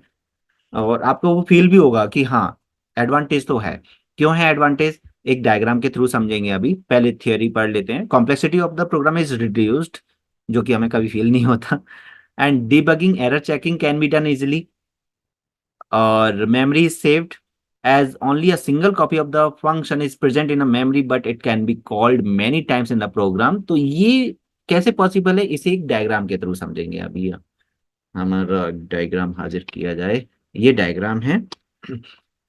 आपने क्या किया, एक मेन फंक्शन यहां पर बनाया, उसके अंदर दीज आर द कॉलिंग। अब मेन फंक्शन के अंदर हमने 4 टाइम कॉल किया है फंक्शन को। अभी तक हम जो प्रोग्राम कर रहे थे उसमें एक फंक्शन को एक ही बार कॉल कर रहे थे। अगर आप कोई ऐसा फंक्शन बना रहे हो ओनली वन टाइम उसकी रिक्वायरमेंट है तो डोंट मेक फंक्शन। हम फंक्शन तब बनाते हैं जब उसकी मल्टीपल टाइम रिक्वायरमेंट है। अगर मल्टीपल टाइम रिक्वायरमेंट है then create a function. But अभी जितने भी आपने फंक्शंस बनाए हैं उनमें ओनली वो वन टाइम रिक्वायरमेंट हो रही है, क्योंकि वो डेमो चल रहा है पूरा, उसमें वो पर्टिकुलर यूज आ ही नहीं रहा है मल्टीपल टाइम्स का। तो हमने क्या किया, फैक्टोरियल बनाने के लिए सपोज आपको 5 लाइन्स की रिक्वायरमेंट है। कितने लाइन्स की रिक्वायरमेंट है, 5 लाइन्स का। और आपने इधर जब हम कॉल करते तो बाय यूजिंग 1 लाइन वो काम करता है, यहां से वो यहां जाएगा, टास्क कंप्लीट होगा, यहां पर रिटर्न कर देगा। जैसे पाव फंक्शन में किया था, A, B, तो A⁻B का रिजल्ट ऑटोमेटिकली आ रहा था डायरेक्टली, कुछ भी ना कर कर directly math dot H head file लगाया, काम हो रहा था सीधा। ऐसे ही यहाँ पर फैक्टोरियल आ जाएगा। मतलब एफ इज इक्वल टू, अगर मैं फैक्ट करूंगा तो एफ के अंदर रिजल्ट आ जाएगा सीधा एन का। यहाँ पर 4 है तो 4 का फैक्टोरियल आ जाएगा, यहाँ ए का फैक्टोरियल आ जाएगा, यहाँ बी का फैक्टोरियल आ जाएगा, और डायरेक्टली रिजल्ट आ जाएगा। अगर इसी प्रोग्राम को मैं विदाउट फंक्शन करता हूँ सपोज, सोचो इसी प्रोग्राम को आप विदाउट फंक्शन करते हो। अभी अगर हम नोटिस करें कि कितनी लाइंस यूज हुई, 5 लाइंस यहाँ यूज हुई और 4 लाइंस यहाँ पर यूज हुई। तो अभी फंक्शन के through using function we are using 9 lines, total number of lines 9 है। बट अगर आप ये फंक्शन यूज नहीं करते हो, आपको फैक्टोरियल करना है तो आपको 5 लाइंस लिखनी पड़ेंगी, क्योंकि फैक्टोरियल निकालने के लिए 5 लाइंस की जरूरत है, और आपके पास फंक्शन तो है ही नहीं। अगेन आपको 5 लाइंस लिखनी पड़ेंगी अगेन फैक्ट निकालने के लिए, 5 लाइंस लिखनी पड़ेंगी अगेन फैक्ट निकालने के लिए, 5 लाइंस लिखनी पड़ेंगी अगेन फैक्ट निकालने के लिए। बीच में अदर कोड्स है, ऐसा नहीं कि सीक्वेंस में है, और भी कोड्स हैं, लेकिन बार बार जरूरत पड़ती है एक ही चीज की। तो यहाँ टोटल नंबर ऑफ लाइंस हो गई 20। तो यहाँ 9 लाइंस में काम हो रहा है, सेम काम हो रहा है जो 20 लाइन से आप काम कर रहे हो वही 9 लाइन से हो रहा है। तो 11 लाइंस कम हो गई। 11 लाइंस कम हो गई तो मेमोरी सेव हो जाएगी। क्यों मेमोरी सेव हो रही है, क्योंकि बार बार एक ही जो हमने 5 लाइंस लिखी थी वो ऑपरेट हो रहा है। एरर चेकिंग इजी हो जाएगा, क्यों, अगर आप 9 लाइंस में से एरर निकालोगे, 20 लाइंस में से एरर निकालोगे, कौन सा इजी होगा, 9 लाइंस वाला। केवल लिखने में प्रॉब्लम हुई है, बट अगर अब मैं बोलता हूँ कि आपके पास 20 लाइन्स हैं और एक पर्सन को मैं 9 लाइन्स देता हूँ, दोनों को आपको सेम टाइम देकर बोलता हूँ कि एरर निकालो, तो जिसके पास 9 लाइन्स हैं वो जल्दी एरर निकाल देगा, क्योंकि उसके पास टास्क कम है इसलिए। और कॉम्प्लेक्सिटी भी कम होगा, जितनी नंबर ऑफ लाइन्स कम होंगी उतना कॉम्प्लेक्सिटी भी कम होगा। तो फील तो हो गया कि हाँ फंक्शन काम तो कर रहा है। बट जब हम फंक्शन बनाते हैं तो हमें टेंशन आती है। 2 टाइप्स के फंक्शन होते हैं, inbuilt function, library function, pre defined function. यहाँ आपको कंफ्यूज किया जा सकता है थोड़ा सा कि लाइब्रेरी फंक्शन आपको पता है, एग्जांपल्स ऑफ लाइब्रेरी फंक्शन, लेकिन एग्जाम में आ गया define the built in function, तो आप कंफ्यूज हो जाओगे बिल्ट इन क्या है, इनबिल्ट क्या फंक्शन है, या प्री डिफाइंड फंक्शन भी चलो अंडरस्टूड है, इनबिल्ट में आप कंफ्यूज हो सकते हो। और यहाँ पर जैसे इसके टू टाइप्स आ जाते हैं, इसलिए नाम अलग हो जाता है कभी कभी।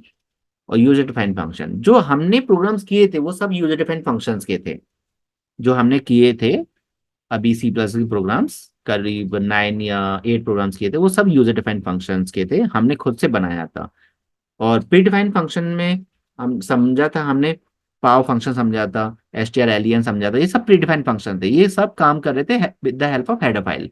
सीएलआर एसटीआर फंक्शन, आप बताओगे सीएलआर एसटीआर फंक्शन का हेडर फाइल कौन सा है? ये एग्जाम में आता है इस टाइप का क्वेश्चन, देखते हैं। Sir console I O input stream. Output.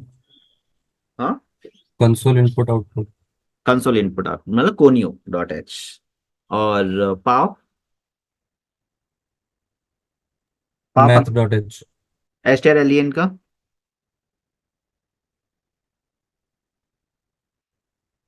हम्म, ये तो कल ही किया था, STR alien.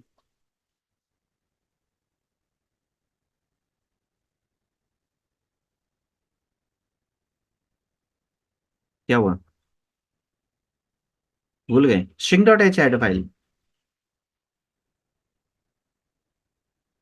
Function which are defined by the user is known as user defined function.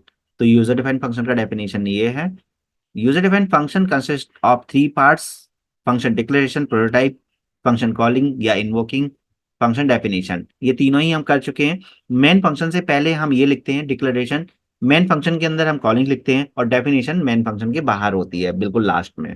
तो ये तीनों पार्ट के बारे में आपको ऑलरेडी प्रैक्टिकली आइडिया है, it is not a new point for you. Function declaration करता क्या है वो डेफिनेशन आपको याद रखनी पड़ेगी, प्रैक्टिकली तो आपको समझ में आ गया, बट थियरी में आप क्या लिखोगे रिगार्डिंग फंक्शन डिक्लेरेशन? तो it tells the compiler that function is defined somewhere in the program. तो ये बस बता देता है कि ऐसा फंक्शन है जिसके अंदर फंक्शन नाम ये है, रिटर्न टाइप ये है, आर्गुमेंट ये है, वो कहीं ना कहीं यूज हो रहा होगा, बस ये कंपाइलर को इंस्ट्रक्शन दे देता है।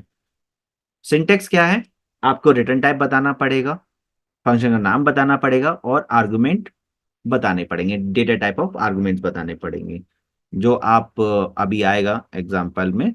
जैसे लाइक आपने इंट दिया, ये तो हो गया रिटर्न टाइप, सम दिया ये हो गया फंक्शन, इंट कॉमा इंट दिया ये हो गया डेटा टाइप ऑफ आर्गुमेंट।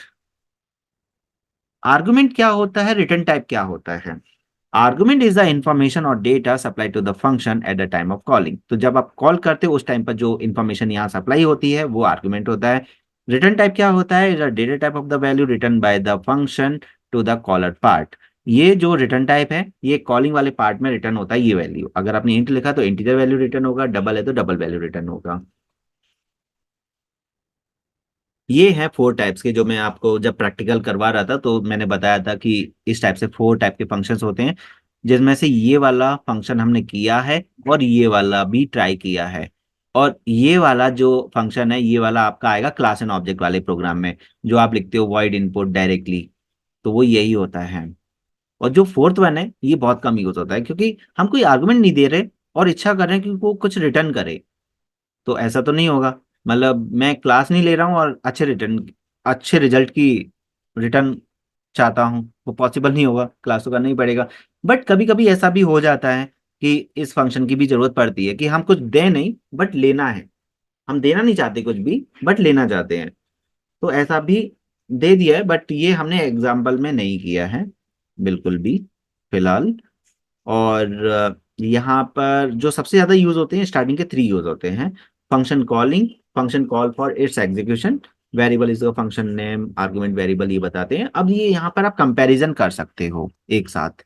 अगर आपने डिक्लेरेशन ऐसा किया है तो कॉलिंग ऐसा करना पड़ेगा, इंट है तो एस इज इक्वल टू लिखना पड़ेगा सम 4,7, या फिर S is equal to sum A,B। मतलब यहाँ ये बताया जा रहा है आप वैल्यू भी दे सकते हो सीधा और वेरिएबल भी दे सकते हो। यहाँ ये वॉइड है तो ये वाला पार्ट हट गया, ये वाला पार्ट ये मिसिंग है, बस वैल्यू वैल्यू पास कर दी हमने। यहाँ वॉइड है अगर ये मिसिंग है, यहाँ कुछ भी नहीं है, यहाँ पर भी कुछ नहीं है, एंड यहाँ पर है तो एस इक्वल टू दोबारा से आ गया, बट अंदर कोई आर्गुमेंट नहीं आया। तो जैसा आप डिक्लेयर करोगे वैसा ही आपको कॉल करना पड़ेगा। अगर आपने उल्टा किया, मतलब अपोजिट कर दिया, तो गलत हो जाएगा। जैसा आप डिक्लेयर करोगे वैसा ही आपको कॉलिंग करना पड़ेगा। तो ये आप मैच कर सकते हो कि कॉलिंग स्टेप्स क्या क्या हैं। किसी भी कॉलिंग स्टेप में आपको कोई कंफ्यूजन आ रहा है तो आप पूछ सकते हो। सर सिर्फ कंफर्म करने के लिए, आईओ स्ट्रीम इनपुट आउटपुट के लिए ना? यस, आयुषिंग जो है और कुछ और कोई आता है क्या आईओ स्ट्रीम के अंदर? अ, अभी तो फिलहाल नहीं है ऐसा कोई। जितना हम यूज करते हैं वही है। बाकी का आप बुक से जैसे पढ़ोगे कोई मिलेगा तो देखना, बता देना। वैसे तो केवल स्पेसिफिकली नॉर्मली तो केवल उतना ही याद रखना है, सी आउट सीन और कोनियो के लिए गैच फंक्शन और C L R S C are.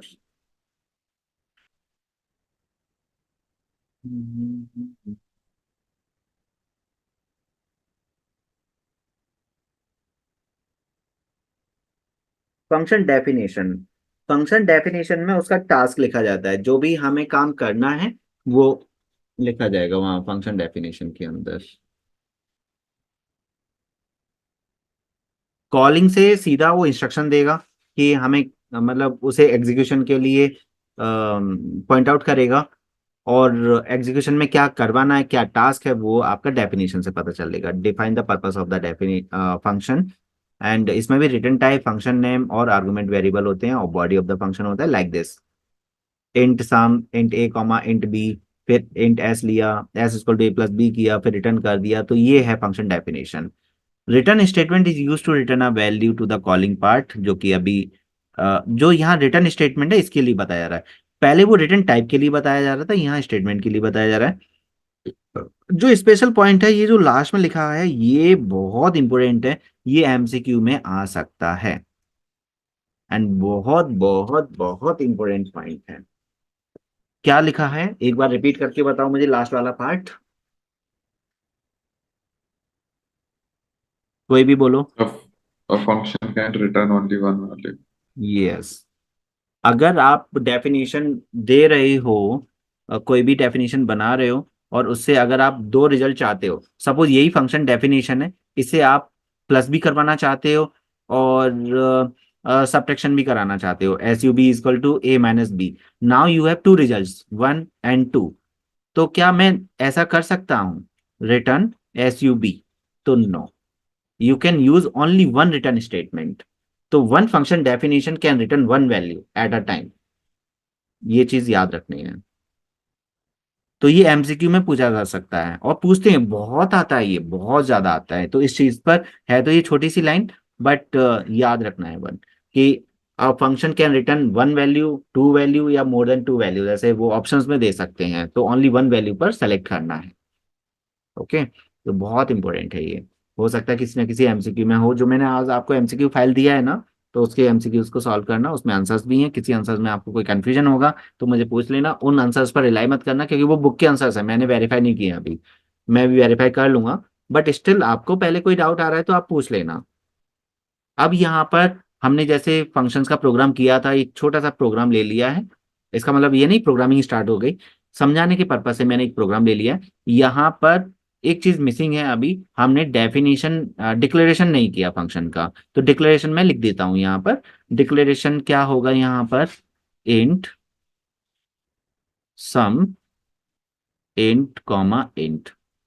तो ये मिसिंग है ये लाइन। ये डिक्लेरेशन हो गया, यहाँ पर ये कॉलिंग हो गया, एंड यहाँ पर फिर हमने ये प्रिंट कर लिया। यहाँ से ए और बी का वैल्यू यहाँ पास होगा, यहाँ कैलकुलेशन होगा, रिटर्न होकर एस का वैल्यू इस सी में रिटर्न हो जाएगा, और फिर यहाँ सी प्रिंट हो जाएगा। तो यहाँ ये कंफ्यूजन तो नहीं है, यहाँ एस है और यहाँ सी है, तो यहाँ एस होना चाहिए या यहाँ सी होना चाहिए। ये जो वेरिएबल हैं ये डिफरेंट हो सकते हैं, जरूरी नहीं है कि सेम होना चाहिए। बस ये है कि ये वैल्यू यहाँ सीधा यहाँ जाएगा। नाम सेम भी हो सकते हैं, अलग भी हो सकते हैं। ये जो नाम है ये भी सेम हो सकते हैं, अलग भी हो सकते हैं। यहाँ पर मैं एक्स और वाई ले सकता हूँ, डेट इज पॉसिबल। ये जो नाम है ये सेम होना चाहिए, they must be same. Function का नाम सेम होना चाहिए, आर्गुमेंट शुड बी डिफरेंट और रिटर्न टाइप डिफरेंट। तो ये क्लियर हो गया। एंड इसके बाद एक चीज और याद रखनी है आपको। वो क्या याद रखना है कि ये जो आर्गुमेंट हैं और ये जो हैं, इनको क्या क्या बोलते हैं? इसको बोलते हैं एक्चुअल पैरामीटर। जो कॉलिंग में यूज होता है वो एक्चुअल है, और जो डेफिनेशन में यूज होता है वो फॉर्मल है। तो आपको ये फॉर्मल और एक्चुअल याद रखना है, और इनका डिफरेंस भी आ सकता है एग्जाम में। एक्चुअल क्या होता है, फॉर्मल क्या होता है, एक तो ये चीज याद रखनी है। अब यहाँ से मेन जो क्वेश्चन मुझे समझाना है, जो कि बहुत इंपॉर्टेंट है, यहाँ से कहानी चालू हो जाती है उस क्वेश्चन को समझने की। और जो मैंने प्रैक्टिकल में समझाने की कोशिश की थी, call by value, call by reference, call by value and call by reference, तो वही चीज है यहाँ पर। अभी जो ये पॉइंट यूज हो रहा है यहाँ पर, कॉल बाय रेफरेंस यूज नहीं कर रहे हैं, कॉल बाय वैल्यू यूज हो रहा है। ओके। तो अब ये कैसे हमें पता चलेगा कॉल बाय वैल्यू क्या है, कॉल बाय रेफरेंस क्या है? अगेन मैं रिपीट करूंगा।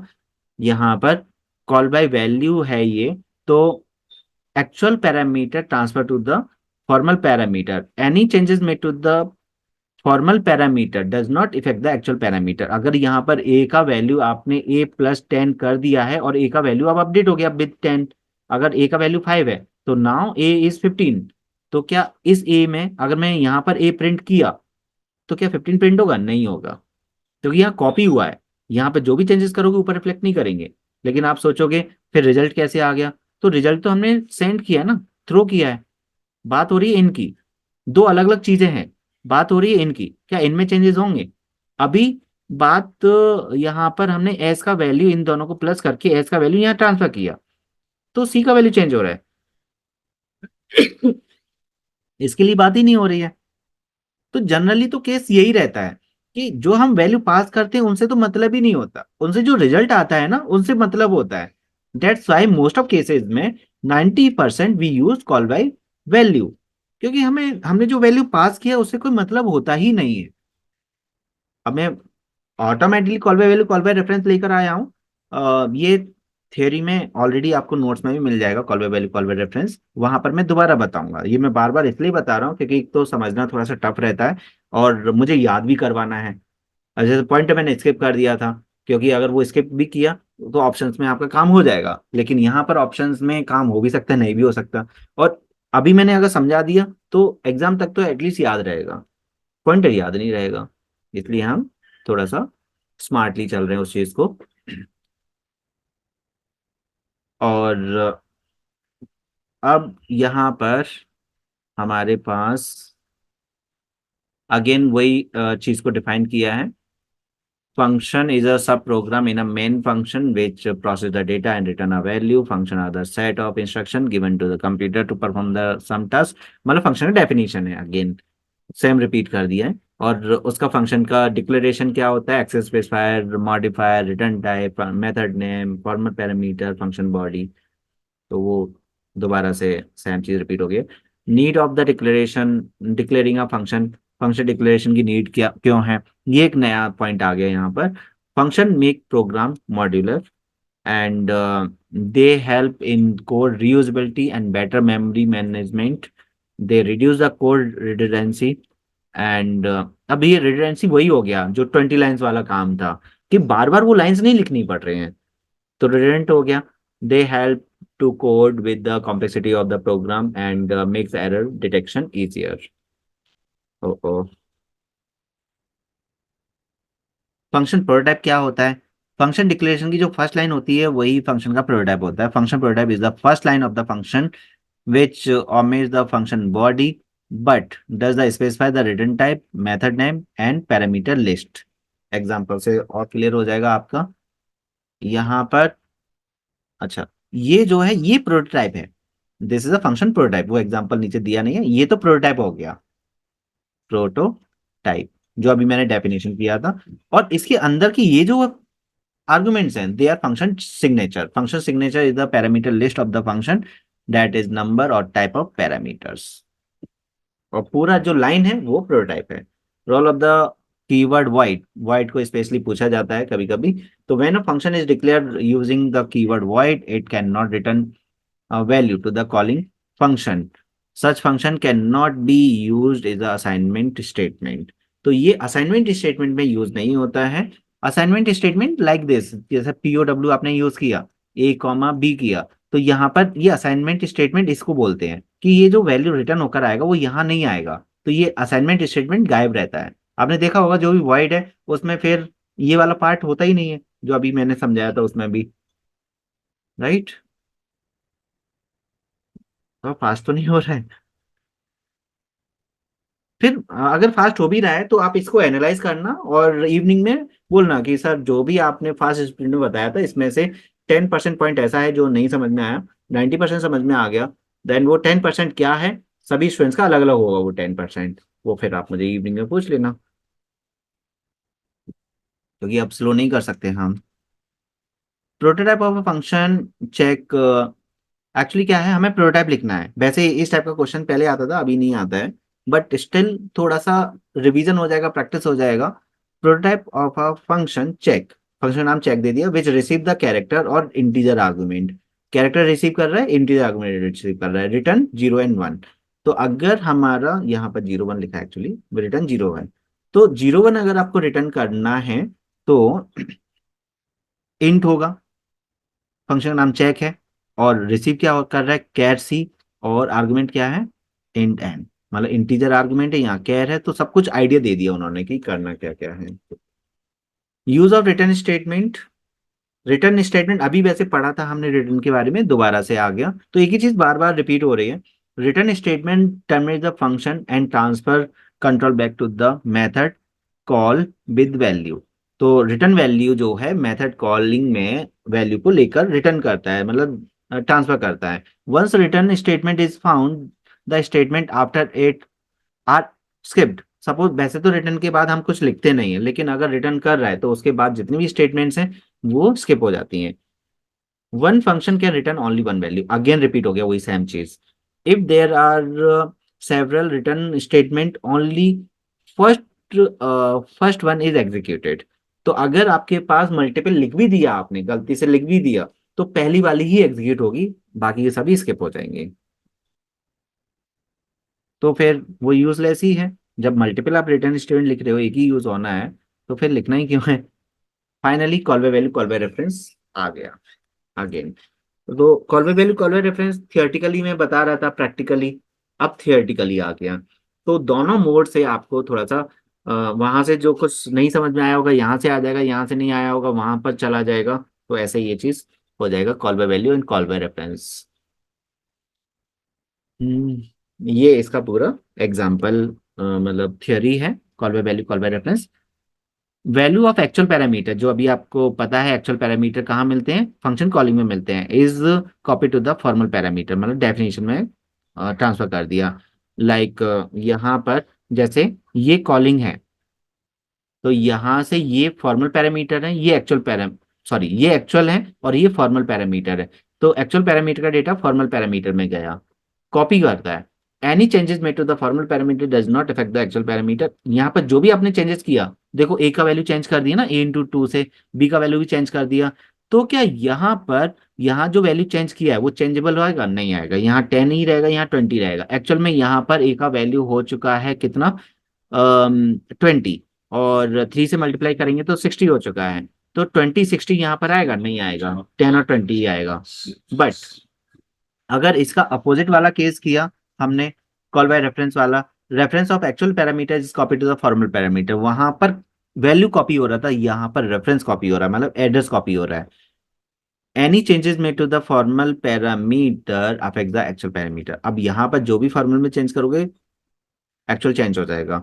Actual parameter passed are of non primitive data type, तो यहाँ पर आपको नॉन प्रिमिटिव डेटा पास करना होता है, यहाँ प्रिमिटिव डेटा पास करना होता है, मतलब एरे पास किया है। अगर आप एरे पास करते हो तो ऑटोमेटिकली जो भी आप एरे में चेंजेस करोगे तो एक्चुअल एरे में चेंज हो जाएगा। यहाँ पर हमने एक एरे बनाया 10 20 30, 0 1 एंड 2, और हमने यहाँ से प्रोडक्ट टू सी कॉल किया, सी का वैल्यू इस सी में गया। अब सी ऑफ 0 पर कौन है, 10, वहां पर 20 आ गया, मतलब यहाँ पर 20 हो गया। यहाँ पर आपका था 20, 3 से मल्टीप्लाई किया तो 60 हो गया। अब अगर आप C0 को प्रिंट करोगे तो यू विल गेट 20 और 60, मतलब अपडेटेड वैल्यू मिलेगा। अपडेट तो यहाँ हुआ, यहाँ कैसे अपडेट हो गया, तो कॉल बाय रेफरेंस के बेसिस पर अपडेट हो जाता है। ये था। तो आई थिंक कल जितना नहीं समझ में आया होगा अभी, मैं कैसे बोल सकता हूँ पूरा समझ में आया, वो तो आपको ही बोलना है। बताओ कितना समझ में आया। अभी के रिव्यूज कैसे हैं अंडरस्टैंडिंग का, call by value call by reference? कल मुझे पता है कि थोड़ा सा कम समझ में आया होगा, बट अभी आप कितना बताओगे, कितना बोलोगे कि कितना समझ में आया call by value call by reference? ये लिस्ट में से हटाना नहीं है, याद करना है ये। कुछ पॉइंट्स को मैं स्पेसिफिकली बोलूंगा कि एक लाइन भी गलत हुई तो नहीं होनी चाहिए। मैं करूंगा क्या, बट गलत होनी नहीं चाहिए। ओके। मैं घर पर आके पिटाई तो लगाऊंगा नहीं, एक लाइन भी गलत होगी तो मैं आपको घर पर आके आपको पीटूंगा। तो बट स्पेसिफिकली याद रखना, जिस चीज के लिए मैं स्पेशल बोलूंगा कि ये अच्छे से याद कर लेना, अच्छे से याद कर लेना, उसको अच्छे से याद कर लेना। बाकी के पॉइंट्स पर बाद में जाना, जितना मैंने पहले से बोला है। यार रिप्लाई नहीं करते आप लोग। कितना क्लियर हुआ? सर 95% हो गया। हो गया ना, 90 पर प्लस में हो हाँ गया। हम्म। ओके। और बाकी कबीर आपको कितना हुआ क्लियर? हो गया। हाँ सर। हो गया। ओके। मतलब हो गया। हम्म। ओके। कल जब मैं बता रहा था तब तो थोड़ा थोड़ा डाउट रहा होगा, अभी क्लियर हो गया। और अब ये क्लियर हुआ है, अब अगर आप वो वीडियो वाला देखोगे, मतलब प्रोग्रामिंग वाला देखोगे, और बेटर समझ में आएगा, मतलब और लॉन्ग टाइम के लिए याद हो जाएगा। एक्चुअल पैरामीटर फॉर्मल पैरामीटर आ गया, इन्हीं के लिए बात हो रही थी। और ये भी आ सकता है ऐसे। तो कॉलिंग में जो हम यूज करते हैं वो एक्चुअल होता है, और जो डेफिनेशन में यूज करते हैं वो फॉर्मल होता है। और parameter pass in the function prototype are formal parameter, और कॉल में जो पास होता है वो एक्चुअल पैरामीटर है। They are not preceded by data type. देखो जो आपका डाउट था ना कि सर यहाँ पर इंट क्यों नहीं लगा रहे कॉलिंग में, कॉलिंग में हम इंट वगैरह नहीं लगाते, तो स्पेसिफिकली रूल ही बना दिया कि डेटा टाइप होता ही नहीं है। And it is also known as argument, इनको हम आर्गुमेंट भी बोलते हैं। एंड ये डमी पैरामीटर्स होते हैं, मतलब वही लोकल टाइप। और यहाँ प्रेसिडेड विद डेटा टाइप, इसमें डेटा टाइप से हमें लगाना पड़ता है। और यहाँ पर ये मत करना, अगेन मैं आपको इंस्ट्रक्शन दे दूं, अपना एक्स्ट्रा दिमाग मत लगाना, इंट ए कॉमा बी आपने कर दिया गलत हो जाएगा। अलग अलग डिफाइन करना पड़ेगा। ये भी एक डाउट आया था कि सर ये ऐसे कर सकते हैं या नहीं। ऐसे मेन फंक्शन में कर सकते हो, अदर प्लेसेस पे कर सकते हो, बट राउंड ब्रैकेट के अंदर नहीं कर सकते हो। राउंड ब्रैकेट के अंदर आपको पूरा ही लिखना पड़ेगा। एंड बस फॉर्मल एंड पैरामीटर हो गया। अब फंक्शन ओवरलोडिंग पर आ जाते हैं। ये अभी हमारा लास्ट क्वेश्चन रहने वाला है, या इसके आगे करेंगे तो वो आप बता देना आपकी कैपेसिटी के बेसिस पर। फंक्शन ओवरलोडिंग, हमें फंक्शन ओवरलोडिंग समझना है। Function with same name but differ with their number of argument और type of argument is called function overloading. Function overloading refers to the use of same thing for different purpose. मतलब नाम same रहेगा, जैसे मैंने area का बताया था।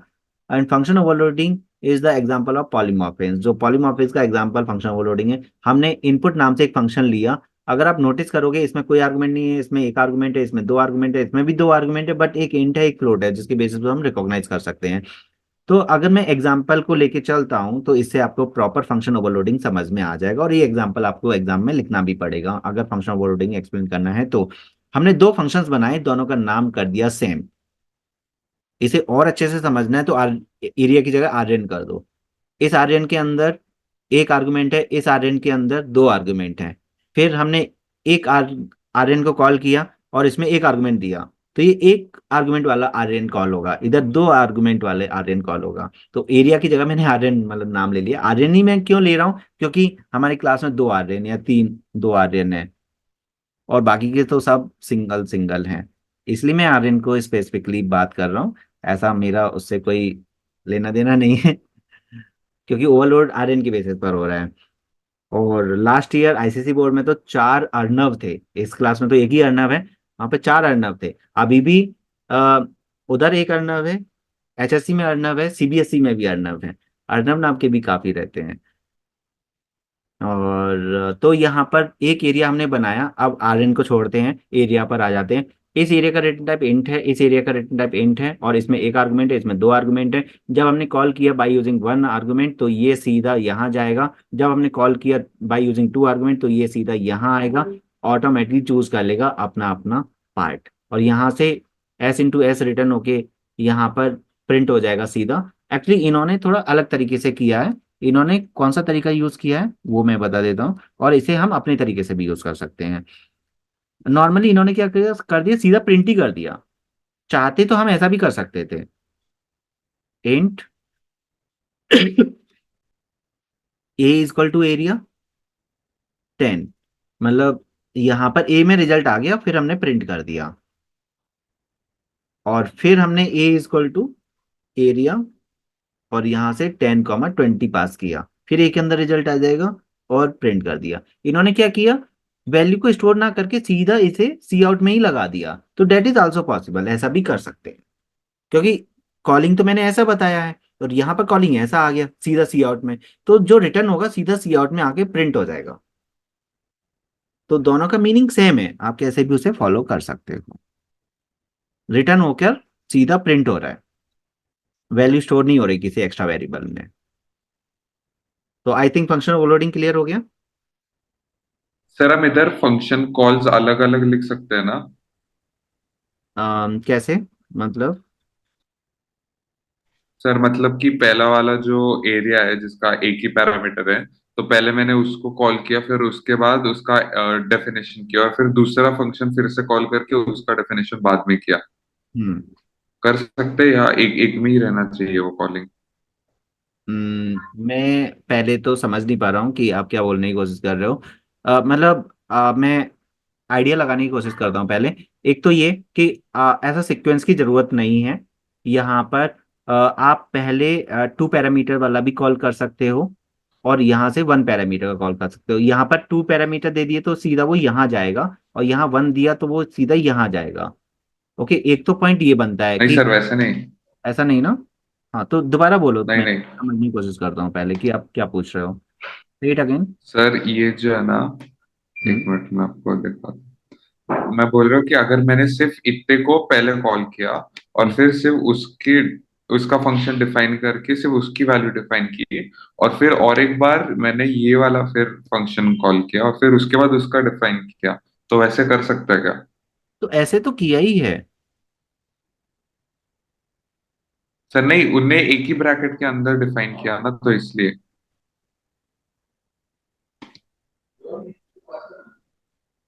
एक ब्रैकेट के अंदर मीन्स आप ये बोल रहे हो पहले हमने ये किया फिर हमने ये किया, तो ऐसा कर सकते हैं या नहीं? तो ऐसा तो कर ही रहे हैं। सर नहीं नहीं, मतलब पहले एक एरिया जिसका एक मतलब एरिया जिसका एक ही पैरामीटर है, फिर हम्म उसकी फिर वो फिर उसका कर्ली ब्रैकेट बंद किया, और फिर डिफाइन किया उसके इसको फंक्शन हाँ, को, ओके। फिर अब वो क्लोज करके दूसरा जैसे खोला। आप यहाँ आ गए, सपोज वेट, जैसे आपने आप इस ब्रैकेट की बात कर रहे हो, ये ब्रैकेट ओपन किया ये बंद किया, यहाँ पर ये ओपन किया ये बंद किया, यहाँ पर ये ओपन किया ये बंद किया, राइट? तो हमने इन दो ब्रैकेट के अंदर एक साथ हमने कॉल कर दिया, राइट? और इसको हम डिफरेंशिएट कर सकते हैं अलग अलग जगह पर, या फिर एक ही ब्रैकेट के अंदर, मतलब यहाँ पर ही हमने रिटर्न स्टेटमेंट दे दिया। मतलब वो आप जैसे अभी आपने एनोटेट किया है, उसी टाइप से आप उस चीज को एनोटेट करो, क्योंकि अभी भी मैं समझ नहीं पा रहा हूँ। सर मतलब एक मिनट, क्योंकि जब तक मैं अच्छे से समझूंगा नहीं, तब तक मैं आपको रिजल्ट नहीं बता सकता हूँ, बस एज्यूम कर सकता हूँ। तो आप जैसे एनोटेट किया था। सर ये जो है ना, हम्म, तो मैंने पहले ये लिखा, इसका ब्रैकेट क्लोज किया, फिर मैंने सिर्फ ये उसका bracket function bracket define. Close किया तो ब्रैकेट क्लोज करो। ब्रैकेट कौन सा क्लोज, मतलब ये वाला ब्रैकेट, ये वाला ब्रैकेट हाँ, क्लोज कर ये दिया। वाला, एक मिनट, हाँ ठीक है। ये वाला क्लोज किया। ठीक है, फिर मैंने ये लिख फिर दिया। मैंने ये वाला लिया। हाँ, राइट। और फिर उसके बाद मैंने ये करके दोबारा उसको से मैन डिफाइन लिखना किया, पड़ेगा मतलब। फिर। वेट, वो आप कैसे लिख सकते हो? फिर आपको दोबारा मैन लिखना पड़ेगा, ऐसे लिखना पड़ेगा। तो एक प्रोग्राम में दो मैन दे सकते हैं क्या? ये पॉइंट आ जाएगा ना फिर आपको दो बार मैन लिखना पड़ेगा ना। आप इंडिविजुअली ये लाइन कहाँ लिखोगे? अगर आपने ब्रैकेट मैन को बंद कर दिया, सपोज सपोज आपने मैन को यहाँ बंद कर दिया, फिर अब ये लाइन लिखोगे कहाँ पर? बताओ जरा। यू तो विल दो स्टार्ट। मैन दे सकते हैं क्या एक ही प्रोग्राम में? नहीं, मेन तो मेन सर हम बिना void लिखे भी मेन लिख सकते हैं। हाँ, ये तो मैंने स्टार्टिंग में ही बोल दिया था कि ये इंट मेन है एक्चुअल में। और यहाँ पर रिटर्न भी होना चाहिए वैसे तो। आपको void लिखना है यहाँ पर, void से करो आप। आपको ओनली मैन नहीं लिखना है, void मैन लिखना है। अब ये तो आप देख रहे हो, मैंने पिक्चर का कॉपी पेस्ट कर दिया, मतलब जो आपका बुक का है वो कॉपी कर दिया मैंने, अपनी तरफ से लिखा नहीं है। मैं अपनी तरफ से लिखता तो void यहाँ ऐड कर देता। तो void मैन ही लिखना है आपको अपने एग्जाम्पल में। ओके। सर तो दो बार मेन नहीं लिख सकते ना एक ही प्रोग्राम में? नहीं नहीं, दो नहीं लिख सकते हैं। और कोई डाउट आ रहा है इसमें? अब इसमें ऐसा हो सकता है, आप ऐसा पूछ सकते हो कि इसे मैंने यहां कॉल ना करके इधर कॉल कर दिया, तो इज इट पॉसिबल और नॉट? आप ऐसा, ये क्वेश्चन वैलिड है। वो क्वेश्चन तो वैलिड ही नहीं है। वैलिड और इनवैलिड का मतलब नहीं है, वहां पर मैंने सीधा मना कर दिया, दो मैन नहीं लिखेंगे। कॉल करने के लिए दो बार लिख सकते हैं। ये क्वेश्चन बन जाएगा अब आपका नेक्स्ट क्वेश्चन। क्या मैं यहां कॉल कर सकता हूं? मतलब यहां से मैं यहां आया और फिर यहां से मैं यहां गया, और यहां से ये रिजल्ट इधर आ गया और फिर इधर से ये रिजल्ट ऐसे आ गया, तो इज इट पॉसिबल? आप ये वाला क्वेश्चन उसमें ऐड ऑन कर सकते हो। एक्चुअल में ये क्वेश्चन होना चाहिए आपका, जो मुझे समझ में आ रहा है। क्या ये क्वेश्चन समझ में आया जो मैंने प्रोड्यूस किया? मैं दोबारा से रिपीट सर कर नहीं, मतलब आप किधर लिख रहे मैं हो? मैं रिपीट कर देता हूं। मैंने ये जो लाइन है इसे यहां से हटा दिया, ठीक है। इस लाइन को मैंने यहां लिखा, सी आउट, मतलब इस वाले फंक्शन की डेफिनेशन के अंदर, एरिया 5,10। तो क्या मैं इस लाइन का कॉलिंग, मतलब इस फंक्शन का कॉलिंग, क्या मैं इस फंक्शन के अंदर ऐसे लिख सकता हूं? ये क्वेश्चन बन जाएगा आपका।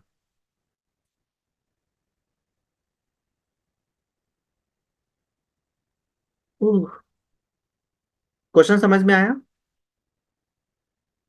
हाँ सर।